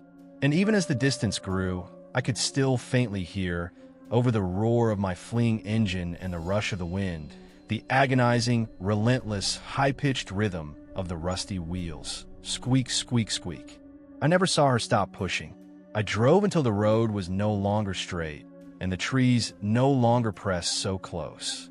The cold air rushed around me, but the most chilling thing I took from that encounter was the knowledge that in those old, forgotten parts of the mountains, the act of motherhood, or at least the parody of it, continues long after life has ended, and sometimes the children of the mountains prefer to laugh in the shadows rather than ride in the light.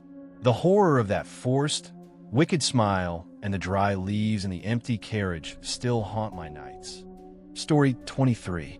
The air was so thick and humid that night in the lowlands of West Virginia that it felt like breathing water. I had pulled my rig into a small, seldom-used gravel pull-off, one of those tiny forgotten safety zones off the interstate, to conduct a mandatory tire and safety check. The time was close to 1:30 a.m., and the night was a suffocating blanket of blackness, broken only by the weak, yellowish glow of my running lights. The only sound was the incessant, high-pitched chorus of insects in the wet woods and the slow, heavy hiss of my air brakes releasing. I was finishing up the inspection on the passenger side axles, flashlight beam cutting a small circle on the dusty tires, when the silence was abruptly broken. A car pulled in. It was an old sedan, maybe a late 80s or early 90s model, a dark clunker that looked like it hadn't seen a mechanic in decades. It pulled into the far end of the pull-off, maybe 100 feet away from my trailer, its headlights cutting off abruptly. It killed its engine instantly. The sudden, complete silence from the car was jarring. But then I heard something else, a muffled shouting. It was choked, muffled like a gagged voice coming from inside a confined space. It was quickly followed by a sound of struggle, a thudding, frantic movement within the body of the car. It lasted maybe 5 seconds. Then, with a violent, metallic clank, clank, clank, the trunk lid popped open, slamming upward on its rusted springs. A man immediately rolled out of the opening. He landed hard on the asphalt, scrambling instantly to his feet. He was young, maybe early 20s, wearing a torn, light-colored shirt that was smeared with dirt and something dark. His face, illuminated briefly by the residual light of my truck, was a mask of pure, unadulterated terror. He didn't pause for breath. He was instantly on the move. He looked up, saw the immense silhouette of my rig and the weak promise of my safety lights, and he started running toward me. He didn't look back at the car. His entire focus was on my door. As he ran, stumbling slightly on the loose gravel, he was screaming. His voice was ragged, choked with panic and utterly desperate. Don't look at the car. Run. Just run." His words were a chaotic rush, a final, frantic warning that contradicted every plea for help. He was maybe halfway to my driver's side door, about 40 feet away, when a movement from the car happened. He was running full out, his feet pounding the asphalt, when he suddenly let out a sharp, choked gasp, his stride broke in midair. I saw him pitch forward, his momentum violently checked. Someone or something inside the dark, yawning opening of the sedan's trunk had grabbed his ankle. I saw it clearly in the beam of my own flashlight, which was still aimed low at my tires. A long, impossibly pale appendage snaked out of the trunk opening. It was thin but powerful, with a sickening, multi-jointed configuration that defied the structure of a human arm. It wrapped around his ankle with impossible speed and grip, the pale flesh glowing faintly in the weak light. The running man tried to fight. He scrambled with his hands, dragging himself forward a few precious inches toward my cab, his fingers raking uselessly on the asphalt. He let out a single, raw, guttural scream of absolute horror and pain. But the force pulling him was immense, cold, and utterly relentless. The pale arm tightened around his leg, and with a sickening, liquid motion, it dragged him back beneath the trunk of the car and into the deepest shadows of the open cavity. The man's scream was immediately cut off, replaced by a horrific, gurgling sound, a sound of liquid choking and bone grinding that was the most inhuman, visceral noise I have ever heard in my life. The sound vanished as quickly as it started. Then came a clean, definitive thud. The trunk lid of the old sedan slammed shut, the sound echoing unnaturally loud in the silent pull-off. The entire struggle, from the man rolling out to the final thud, had lasted less than 10 seconds. I stood frozen beside my own truck, flashlight beam shaking violently, my mouth dry and tasting of dust. My legs wouldn't move, wouldn't run, wouldn't jump into the cab. I just stared at the silent, dark outline of the sedan sitting 100 feet away, the air heavy with the aftermath of violence and the impossible knowledge of what I had just seen. The car sat motionless for maybe 20 seconds. Then, its brake lights flashed once, a quick, bright red wink in the overwhelming darkness. Slowly, silently, without its engine ever turning over, the old clunker began to move. It glided off the gravel, its wheels crunching softly for a moment, and then found the smooth asphalt of the interstate shoulder. It pulled out onto the main highway, its tires making no sound, gaining speed with an unsettling, consistent momentum, and vanished into the humid blackness of the valley, taking its impossible contents and the man who had pleaded for me not to look with it. I finally managed to scramble into my cab, locking the doors with every latch and bolt I could find. I didn't crank the engine immediately. I sat there, slumped against the wheel, gasping, convinced that the sedan would circle back, or that whatever had been in the trunk would emerge from the shadows of the pull-off. I sat there until the first pale hint of false dawn began to bleed over the eastern ridge. I never left the safety of my cab. When the light was strong enough to penetrate the woods, I forced myself to check the area. There was nothing. No blood, no dragged clothing, no signs of struggle. The only evidence that the man in the sedan had ever been there were 2 faint, dark skid marks from my emergency stop, and a small scattering of loose gravel near the far end of the pull-off. The road was pristine, and the woods were silent. The terror of that encounter wasn't just the sight of the pale, jointed limb and the sickening force of the drag. It was the crushing, simple knowledge that whatever drove that old sedan wasn't looking for a destination. It was looking for a meal, or perhaps a passenger who knew too much. And the man who had desperately tried to reach me had spent his final moment begging me not to look, not to acknowledge the horror, because by looking, I had become the next witness. I drove out of that pull-off and never stopped in the mountains again after dark unless it was under the highest, brightest lights. But every time a dark sedan passes me on the highway, especially late at night, I check the mirrors, terrified of seeing that trunk lid pop open and a pale, jointed arm reaching out into the darkness. Story 24.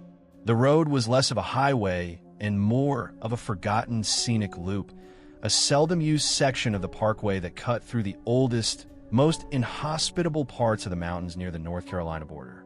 The sun had set almost completely, leaving the sky a deep, bruised purple, and the air was already heavy with the chill of late autumn. I was hauling a load of empty containers, running light, trying to make it to the yard before midnight.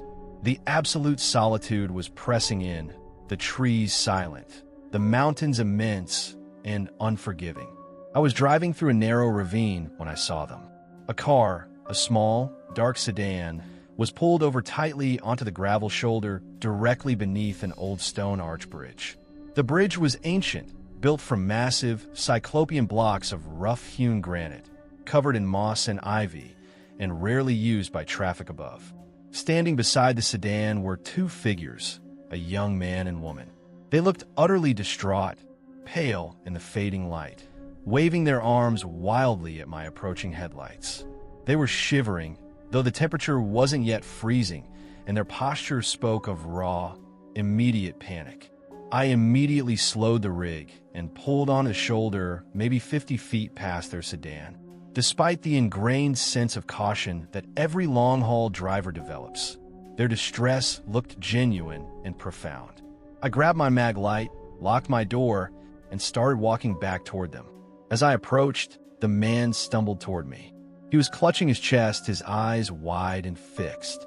He looked like he was on the verge of collapsing. "We saw it," he gasped, his voice tight and frantic. "We saw it right up there."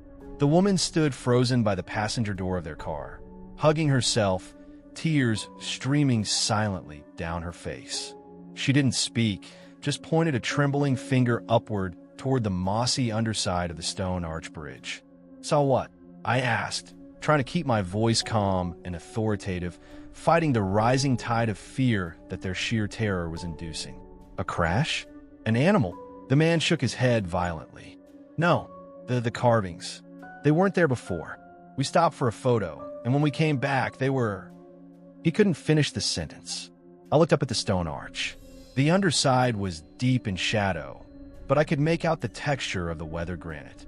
I raised my heavy-duty flashlight and aimed the powerful beam upward, cutting a sharp cone of white light into the gloom beneath the bridge.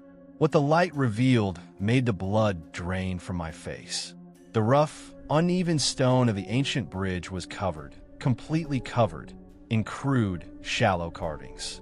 They weren't graffiti. They were ancient-looking glyphs and symbols, repeating patterns of angular lines, spirals, and shapes that resembled distorted hands and empty, staring eyes.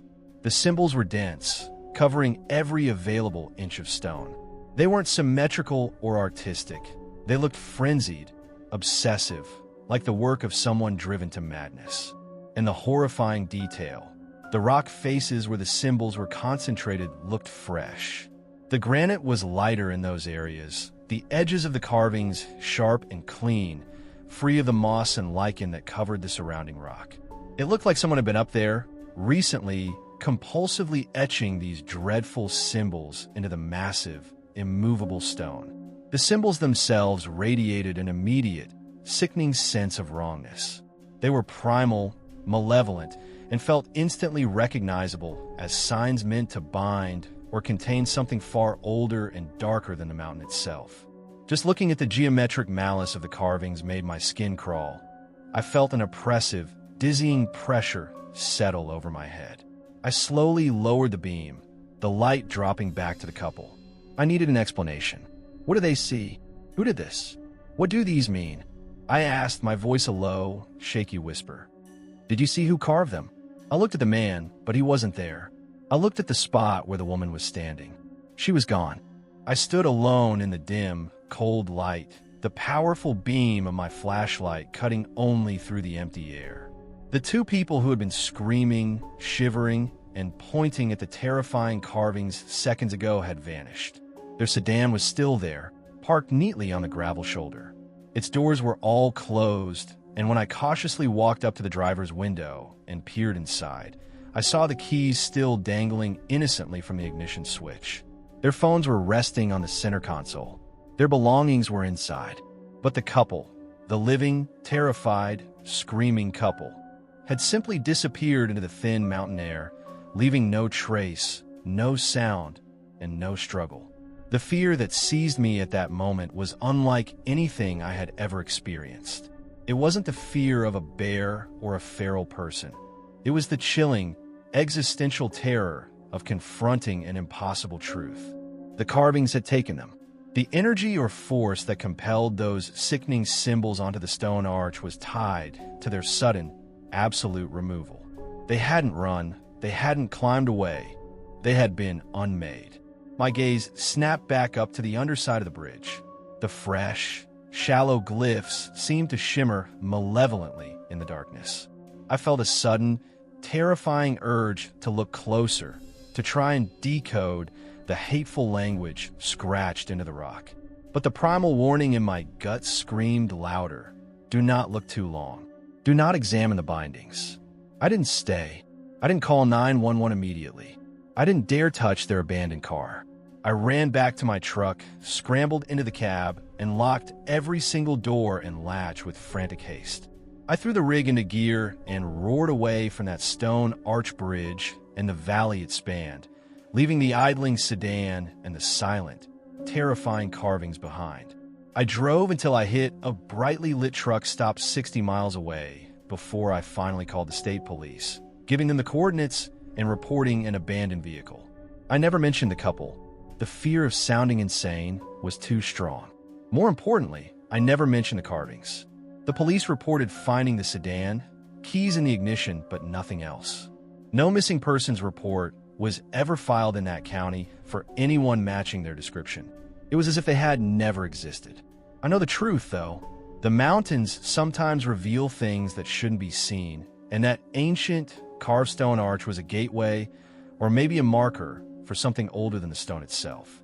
And the young couple, seeing the fresh carvings, had witnessed a ritual in progress, and the moment they pointed, they had become the next sacrifice. I still drive that route, but when I see an old stone bridge, I hold my breath, stare straight ahead, and I never, ever look up. Story 25.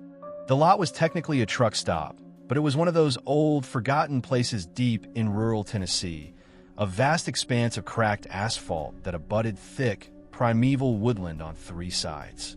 I had pulled in around 10 p.m. to take my mandatory 10-hour break. It was a clear, cold autumn night, and the air was still and sharp. I had the cab dark, the curtains pulled, and the silence was heavy, broken only by the distant, rhythmic hum of the interstate. I was feeling restless, so around 11:30 p.m., I decided to do a final pre-check on the rig, topping off fluids and checking the tire pressure. I climbed out, grabbed my tools and flashlight, and got to work. The sky was magnificent, a vast, clear expanse dusted with stars. But as I tilted my head back to admire the night, I saw the moon. It was horrifyingly wrong. It wasn't the usual silvery white or cold yellow. It was a deep, rusty, unsettling crimson, the color of old, dried blood. It hung heavy and immense over the black silhouettes of the surrounding mountains, casting a faint, pervasive red stain over the world. A true blood moon, and one of the deepest, darkest I had ever seen. The unusual color amplified the shadows, making the woods flanking the lot look menacing and active.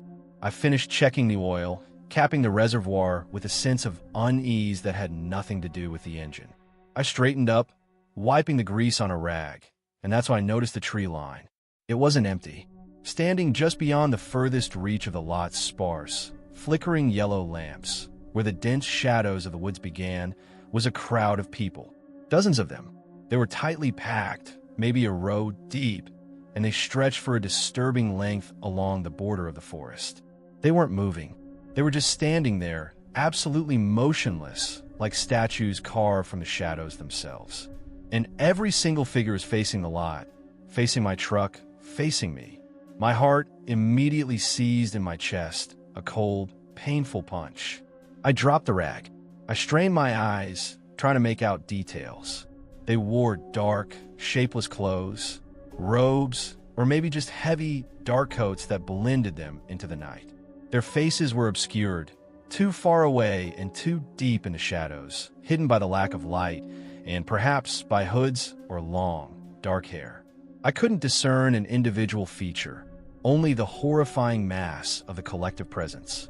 I knew, with a certainty that chilled me to the bone, that they had been there before I even got out of the cab.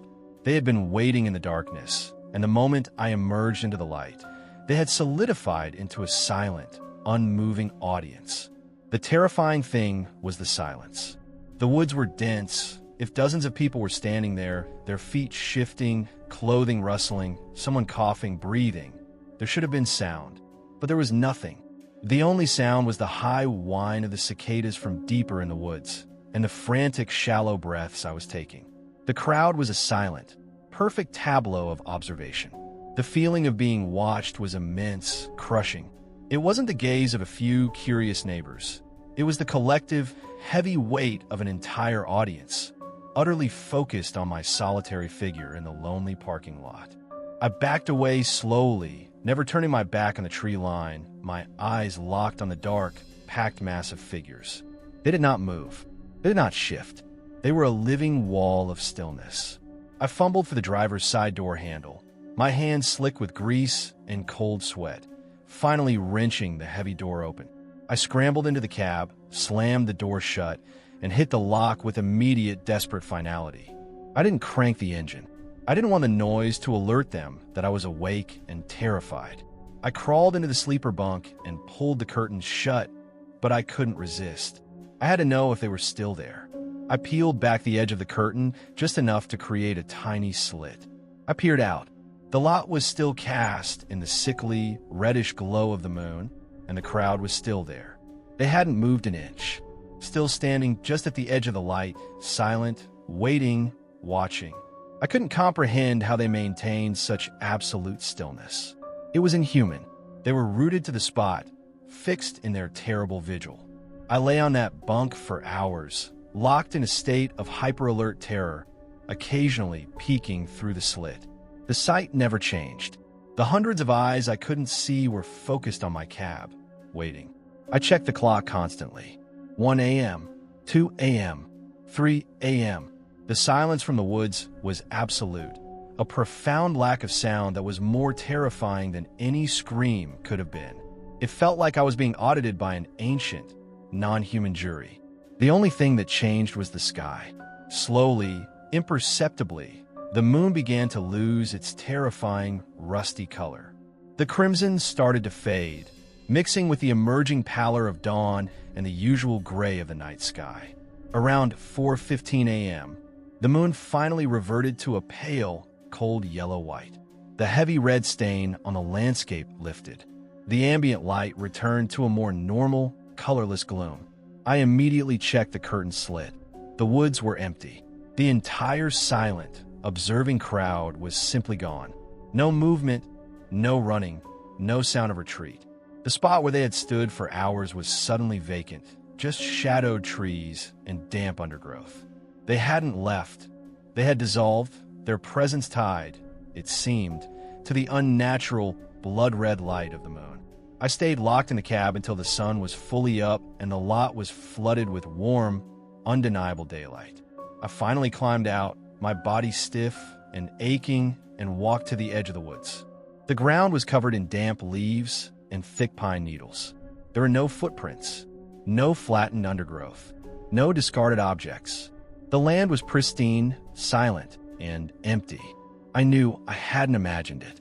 The exhaustion and the trauma of those silent hours watching the watchers were too real. I realized the profound fear of that night wasn't that they were going to attack me, but that they were simply observing me, patiently waiting for a specific time or condition, a lunar phase, to conduct their silent vigil. I had simply been the unfortunate, temporary subject of their focus. I pulled my trailer out of that lot and never looked at the moon the same way again. The sight of a full moon now always brings with it the icy fear that if the colors should turn again, the silent, terrifying crowd will materialize from the shadows, ready to resume their watch. Story 26. The air in the mountain pass was already cold, thin, and strangely still.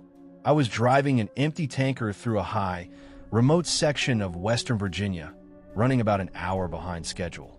It was deep night, maybe 1 a.m., and the road was narrow and winding, with sheer rock walls crowding one side and a steep, immediate drop-off on the other.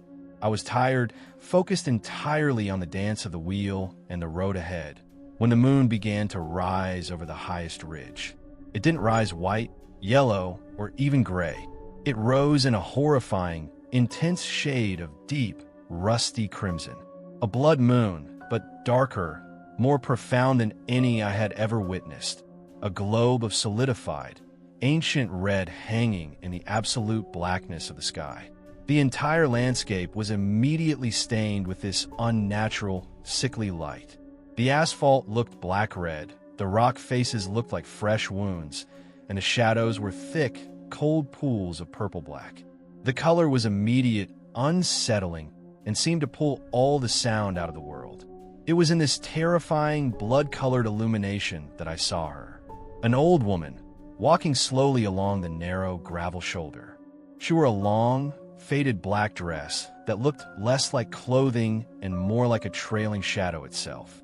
She carried nothing, no bag, no cane, no light, just her frail, solitary figure moving with a slow, deliberate pace. Seeing anyone out here was impossible. Seeing someone so old, so vulnerable under that sinister moon was a profound shock. I immediately eased off the accelerator and slowed the truck, bringing the massive machine to a respectful, quiet crawl. I figured she was lost, maybe suffering from dementia or injured. As my headlamps caught her, I saw she wasn't looking at the road or at my approaching truck. Her face, deeply wrinkled and pale, was tilted back, staring straight up at the colossal, crimson globe hanging in the sky. She wasn't watching the moon. She was attending to it. I pulled the truck alongside her, preparing to stop, when she suddenly ceased walking. She stopped dead, standing on the very edge of the gravel shoulder. Still staring upward, she slowly, deliberately, extended her arms toward the red sky.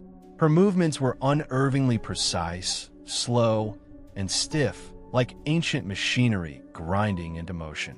Her hands were cupped, palms up, as if she were offering a silent, reverent plea to the monstrous light above. Then, she did something that shattered every remaining piece of my rationality. She opened her mouth, wide, sickeningly wide. She didn't open it to speak or to cry out. She opened it and began to consume the air, not breathing. Not the involuntary, rhythmic process of inhaling oxygen, but actively, continuously, and deliberately gulping. It was a terrifying, continuous motion of the jaw and throat, like she was swallowing a visible, fixed substance. Gulp, gulp, gulp. Her body began to tremble violently with the effort. Her long, black dress rustled faintly in the non-existent wind. Her throat worked visibly, swallowing air that seemed to have been thickened and rendered substantial by the light of the blood moon. She looked like a drowning woman desperately drinking the water that surrounded her, except she was drinking the night itself.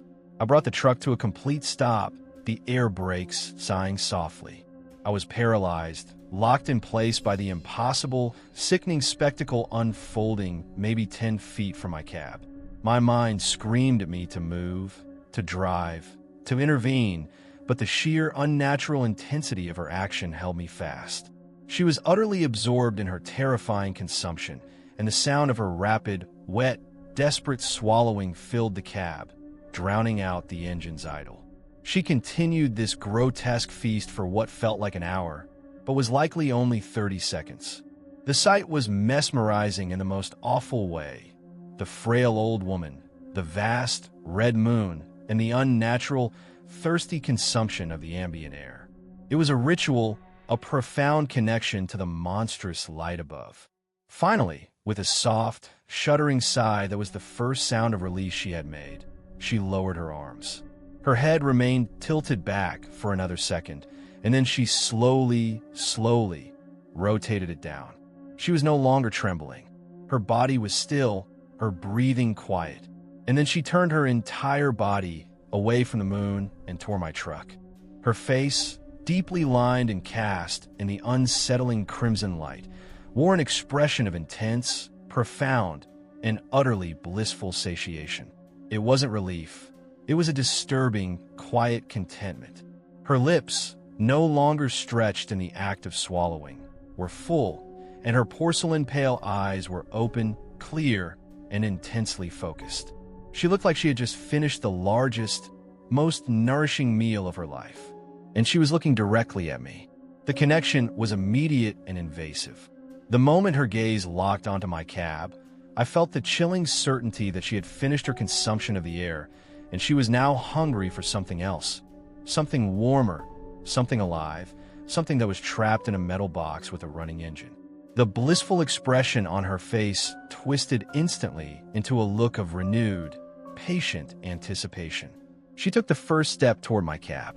It was a slow, deliberate step onto the asphalt, her black dress trailing around her ankles. Her shadow, vast and distorted in the red moonlight, stretched across the front of my hood. That was all the warning I needed. I didn't wait to see if she would walk, run, or float. I didn't wait for her to open her mouth again. I slammed the shifter into gear, wrenched the wheel hard left, and floored the accelerator. The massive tires spun briefly on the gravel before catching, throwing dust and stones against the rock wall as the rig roared back onto the road. I didn't risk looking into the side mirror until the red reflection of the moon was gone from the glass. I drove blindly, fleeing the sickening image of that consuming mouth and the awful look of satiation on her face. I finally pulled over miles away, deep in a brightly lit gas station lot. I spent the rest of the night rigid in the driver's seat, convinced that the consumption of the night hadn't been enough, and that she would appear from the shadows, still tasting the air and still looking for a warmer meal. I learned that night that in the Appalachian darkness, there are things so ancient and strange that they feed on the atmosphere, and that when a blood moon rises, some horrors don't need to hunt. They just need to sip the air until they're strong enough to come looking for you. Story 27. The Tennessee mountains that night were beautiful, but in a way that felt hostile and ancient. I was driving a heavy goods hauler through a deep, twisting valley, pushing hard to make a delivery time that was already looking impossible. It was late, past 2 a.m., and the air was crisp, holding the heavy silence of the wilderness close to the road. I had the cab lights dimmed and the radio turned off, relying only on my own focus and the steady, monotonous drone of the engine. I was maybe a few miles past a small, forgotten settlement when I happened to glance up through the windshield. The moon, hanging low and immense over the ridge line, was a horrifying, deep, visceral crimson. A blood moon, but possessing a color so intense it felt like a physical warning. The red light cast a sickening, pervasive stain over the valley, turning the asphalt to black red and the distant rock faces into the color of old bruises. The sight instantly put me on edge, raising the hairs on the back of my neck. I felt a profound, cold sense of being exposed. It was maybe 5 minutes after the moon fully crested the ridge that I heard the sound. A howling. At first, I dismissed it just as any mountain driver would, coyotes, perhaps a pack of dogs. But as the sound drifted through the closed cab, I realized it was entirely wrong. It lacked the wild, sharp edge of a canine call. This sound was sorrowful, intensely drawn out, and deeply, unnervingly resonant. It wasn't just coming from the woods. It felt like it was originating from inside the rock itself, vibrating up through the very foundations of the mountain. It was a mournful, agonizing cry that carried the weight of profound despair. The sound started far away, a long, rising note of pure agony that climbed in pitch and intensity, before trailing off into a raw, choking whisper. I could feel the low-frequency resonance of the sound humming in the metal of the cab. I slowed the truck instinctively, easing off the gas, my senses screaming. The howling started again, closer this time, moving with an impossible speed toward the road I was currently on. It was navigating the dense, chaotic terrain of the mountain slopes with a horrifying, single-minded purpose. I rolled down the window just a crack, letting the cold, dense air rush in, thick with the smell of wet pine and stone. I wanted to hear it clearly, to identify the sound and rationalize the impossible dread building in my stomach. The howling intensified. It was close enough now that I could distinguish a terrifying element of the sound. It was almost human. The sorrow, the sheer depth of the despair in the tone, spoke not of animal instinct but of consciousness, of raw, existential suffering. It was a long, sustained note that ended in a sound like a man sobbing uncontrollably, distorted by the wilderness. I sat rigid, fighting the urge to floor the accelerator, my eyes locked on the dense, shadowed forest line. The sound was moving parallel to the road now, just beyond the guardrail. The howling stopped, abruptly, completely. Total, profound silence, cutting off the last shuddering sob of the cry. The only sound left was the slow, steady idle of my engine and the rapid, frantic thump of my own heart. I sat frozen, hands gripping the wheel so tightly my knuckles were white. The silence was worse than the sound. It meant the creature was close. It was right there. I was staring straight ahead, unable to turn my head to the side window, when my eyes caught the reflection. I looked up at the red-stained windshield, the glass reflecting the dim interior of the cab and a vast, sinister crimson moon hanging above the mountain. And in the reflection, silhouetted against the colossal red moon, was a figure. It was tall, stooped, and unnaturally slender, standing on the very center of the roof of my cab, directly above the sleeper. I could only see its outline in the glass reflection, a profound darkness against the red light. Its head was thrown back, mouth wide, frozen in a silent, agonizing scream. I could see the terrifying, gaping black hole of its jaw, perfectly mimicking the sound I just heard, but utterly silent now. The knowledge was paralyzing. It hadn't stopped in the woods. It had climbed aboard while I was creeping along the shoulder. It was right at my roof. I sat there for one agonizing second, staring at the silent, screaming reflection. Then a tiny, faint sound broke the spell. A muffled thump on the metal directly above my head. A subtle shifting of weight. My control broke. I didn't check the mirrors. I slammed my foot down on the accelerator. The massive diesel engine roared to life, and the truck leaped forward, gaining speed with terrifying violence. The cab shrieked, the air brakes hissed, and the vehicle bucked against the sudden acceleration. I drove as if the devil himself was on my roof, pushing the speed far beyond what was safe on the twisting mountain road. I didn't care about the curves or the drop-offs. All that mattered was getting the speed high enough to tear the thing from its perch. I drove like that for what felt like an eternity, the cab shaking, the wind screaming outside, convinced that the slightest glance in the mirror would show me the pale, elongated fingers gripping the aluminum seams of the sleeper. It took miles, maybe 15, 20 minutes before the speed and the violent jostling finally seemed to take effect. I felt a subtle, almost imperceptible shift in the weight, a slight easing of the pressure above.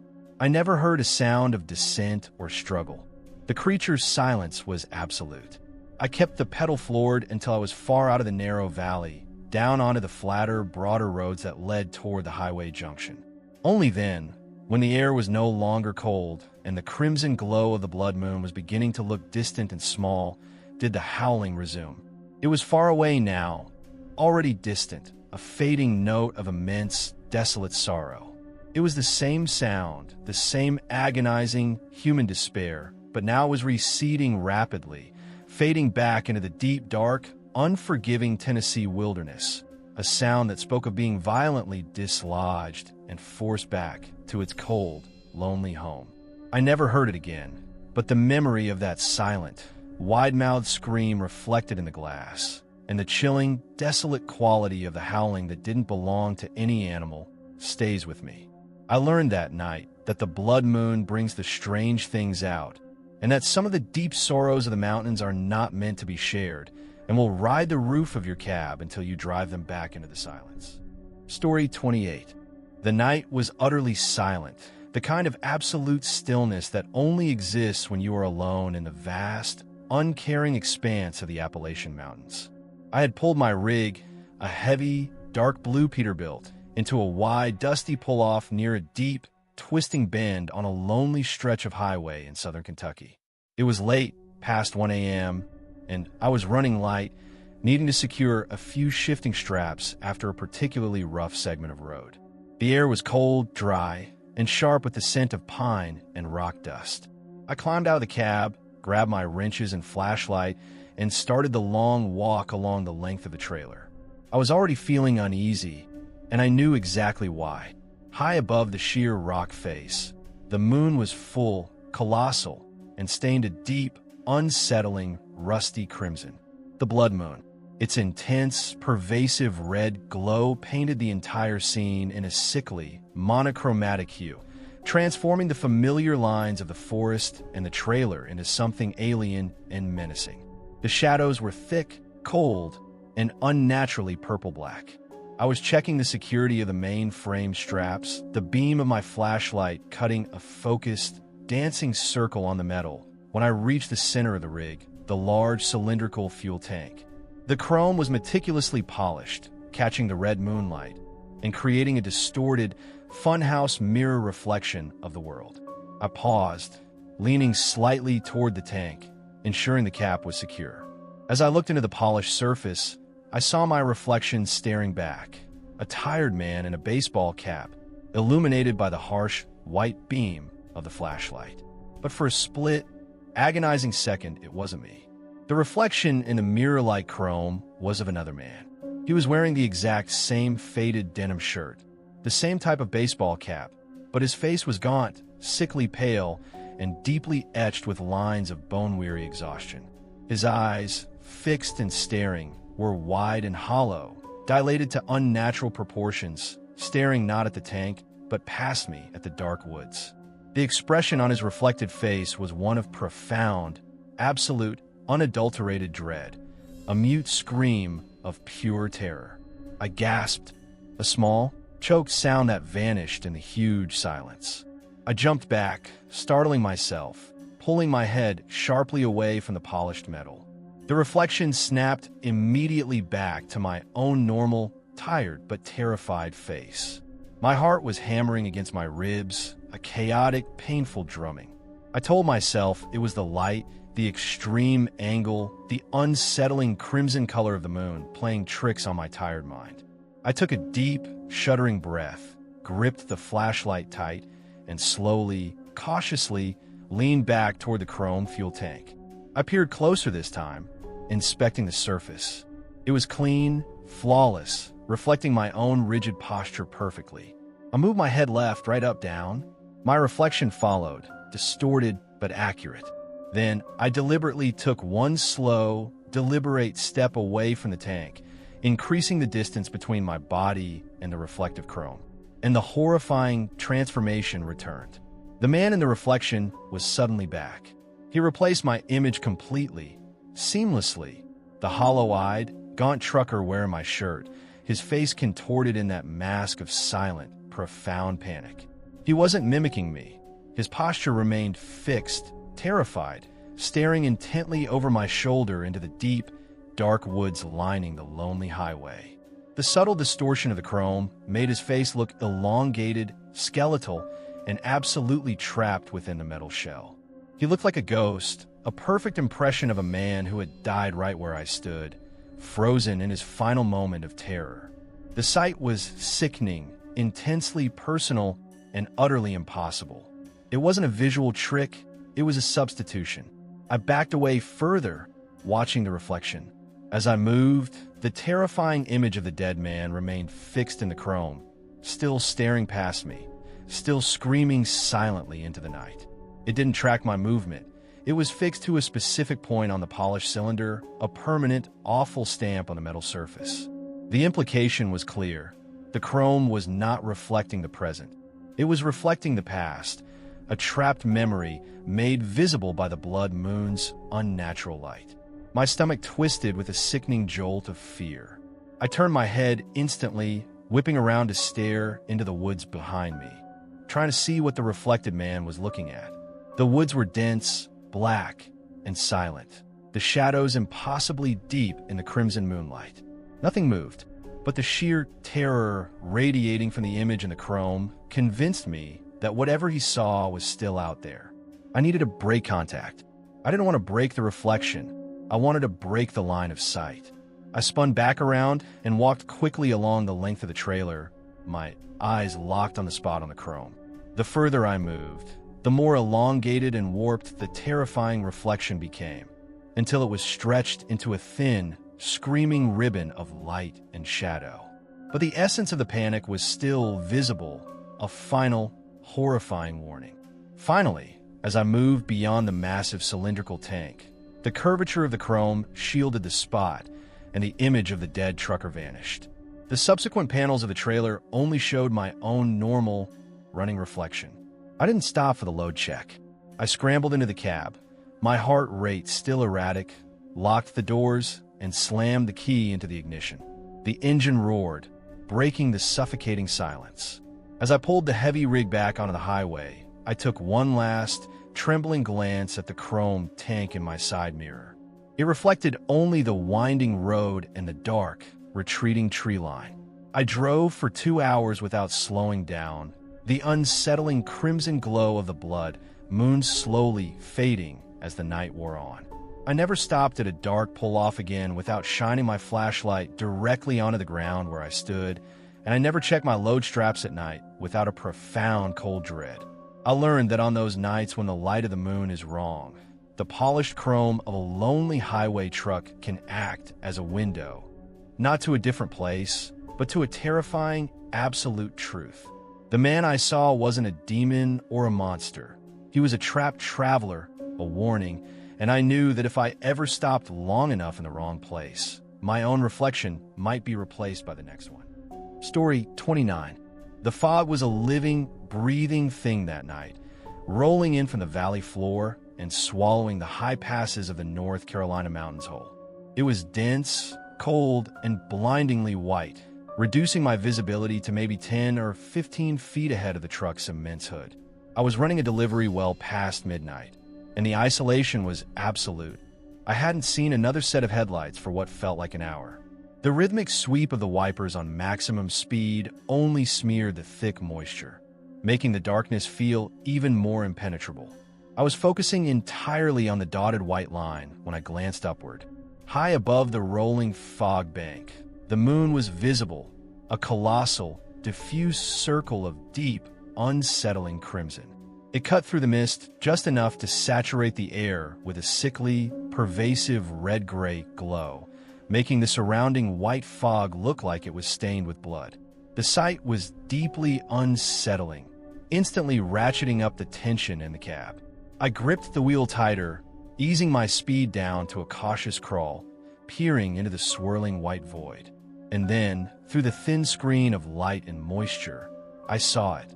The silhouette of a single, massive pine tree standing right on the gravel shoulder, its trunk thicker than my truck, reaching up into the unseen sky. It was a familiar landmark, a giant of the forest I recognized from previous trips. As my headlights illuminated the base of the massive trunk, my gaze swept forward to the fog bank ahead. And that's when the impossible happened. Projected onto the rolling, luminous canvas of the fog, just beyond the tree, was a shadow. But it was not the shadow of the pine. Instead of the familiar, jagged, conical shape of the massive tree, the shadow ahead of me was an immense, multi-limbed creature. It was hunched over, its outline impossibly thick, with at least 6 visible appendages that looked like grotesque, elongated arms or legs splayed out from a centralized, rounded torso. It towered over the road, easily 40 feet tall, its scale utterly dwarfing my high cab.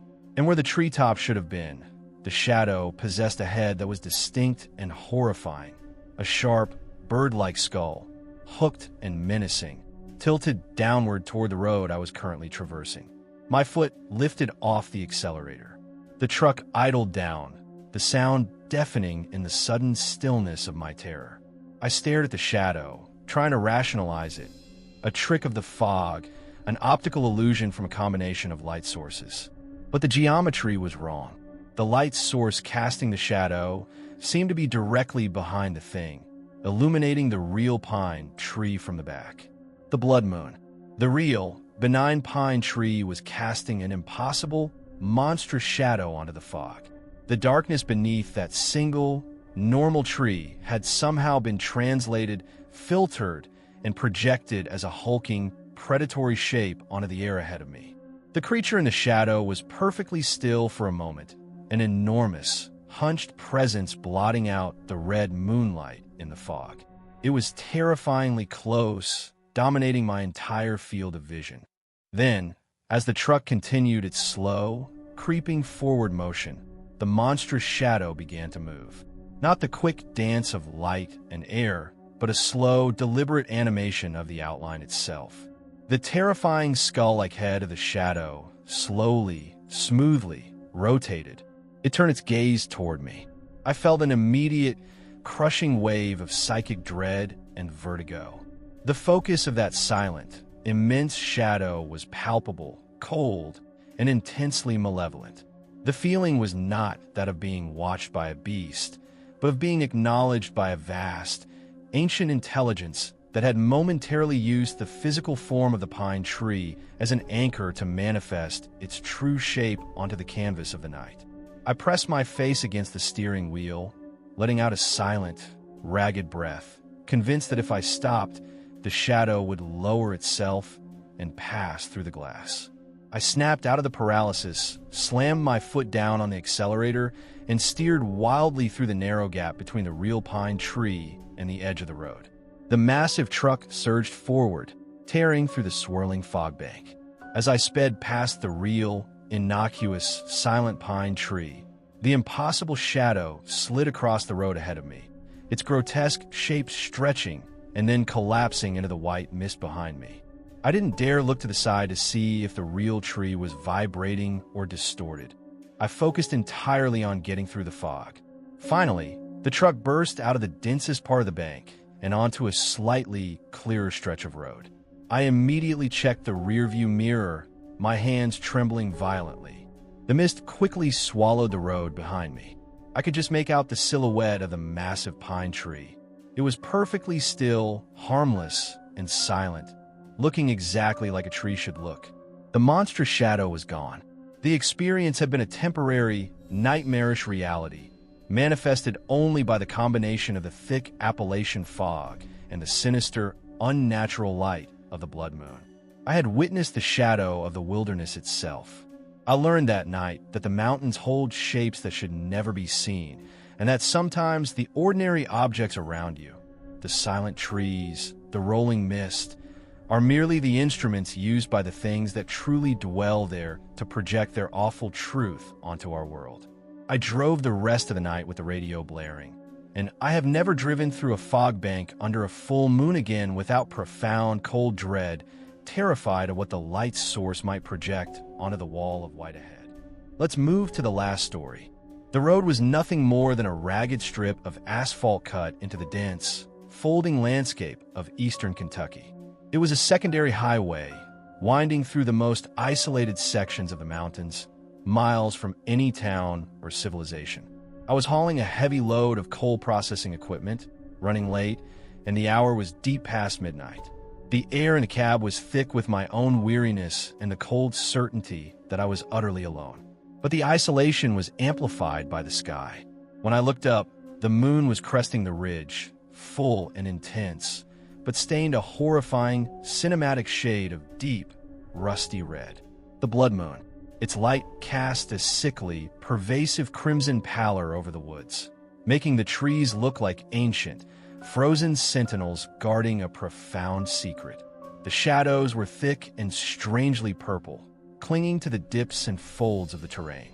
The entire scene felt instantly wrong, like a stage set for some immense, terrible event. I was fighting the inertia of the truck through a long, climbing curve when I glanced into my passenger side mirror. Deep in the distance, a pair of lights appeared, approaching fast. Another big rig. A flicker of relief passed through me. Company on a night this strange was welcome. I eased over slightly to give the passing truck room, figuring a faster hauler was trying to make better time.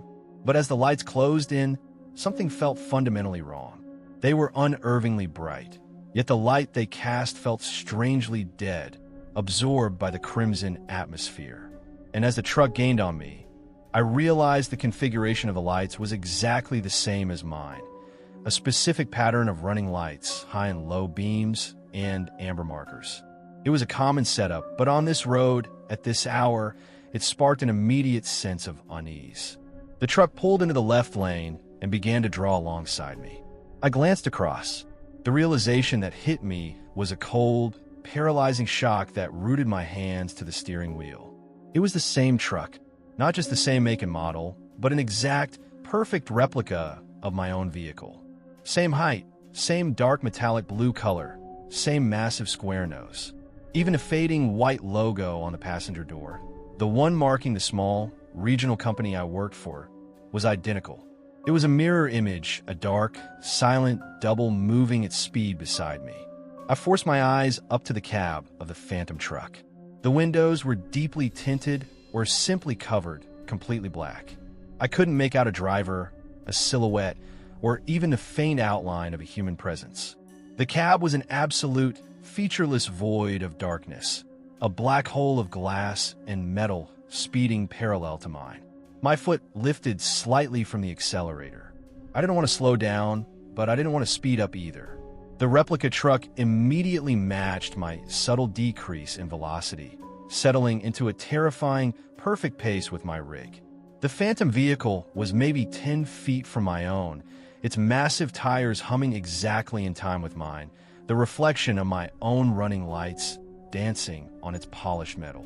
We drove like that for maybe 5 solid, terrifying miles, through straight sections, over shallow dips, around broad curves. The truck paced me, perfectly aligned, a hostile, silent reflection of my own life made manifest in the terrifying red light.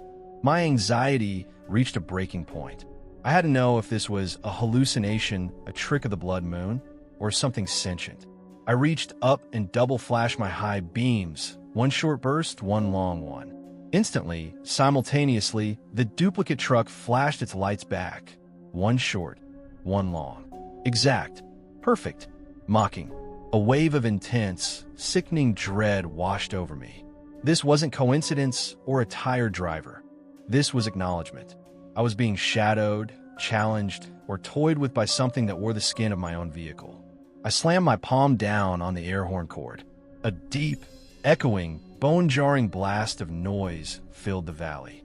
The phantom truck matched me. A sound so perfectly synchronized, so identical in tone and volume, that it felt like the noise was originating from inside my own cab, a sonic feedback loop of terror. The feeling of being mocked, of being played with by a perfect, hostile reflection, was overwhelming. My mouth was dry, my heart felt like it was going to burst through my chest. I couldn't look at the dark void in the passenger window anymore. I made a desperate, reckless decision. I had to break the contact to see if the replica was tethered to me. I gripped the wheel and stomped hard on the brake pedal, ignoring the momentary loss of control and the warning hiss of the airlines. The heavy rig shuddered violently, fighting the deceleration. The phantom truck reacted instantly. Its brake lights flashed, and it hit its brakes too, stopping perfectly still beside me, in the opposite lane, separated by maybe 10 feet of asphalt. Total, deafening silence fell. The two massive, identical vehicles sat frozen under the immense, sickly red moon. I could hear nothing but the faint, cooling tick-tick-tick of my engine. The cab of the other truck remained utterly dark, featureless, waiting. I sat there, paralyzed, my foot still pressing the brake pedal, peering through the glass at the dark, silent double that refused to leave. Finally, after an eternity of absolute stillness, I slowly, reluctantly lifted my foot from the brake. The moment the brake lights went out on my truck, the phantom vehicle paused for one final, agonizing second, a calculated, deliberate pause before it slowly, silently pulled forward. Without the sound of an engine or the shift of gears, it glided past my cab. I watched its perfect, identical tail lights recede into the crimson-stained darkness. I didn't move until its lights had vanished completely around the next deep bend in the road. I then pulled my rig cautiously back onto the center of the road and drove, accelerating slowly, constantly checking my mirrors. The highway was empty. The silent, malevolent doppelganger was gone, vanished as completely as if it had been a nightmare. But the metallic chill, the perfect synchronicity of the lights and the horn, and the absolute darkness of that cab were burned into my memory. I never found another explanation for the encounter. I believe that on blood moon nights in the deep mountains, the isolation is so complete that the road sometimes manifests its own twisted reflection, a hostile, silent copy sent out to pace the living, testing the boundaries of the real world before vanishing back into the darkness from which it came.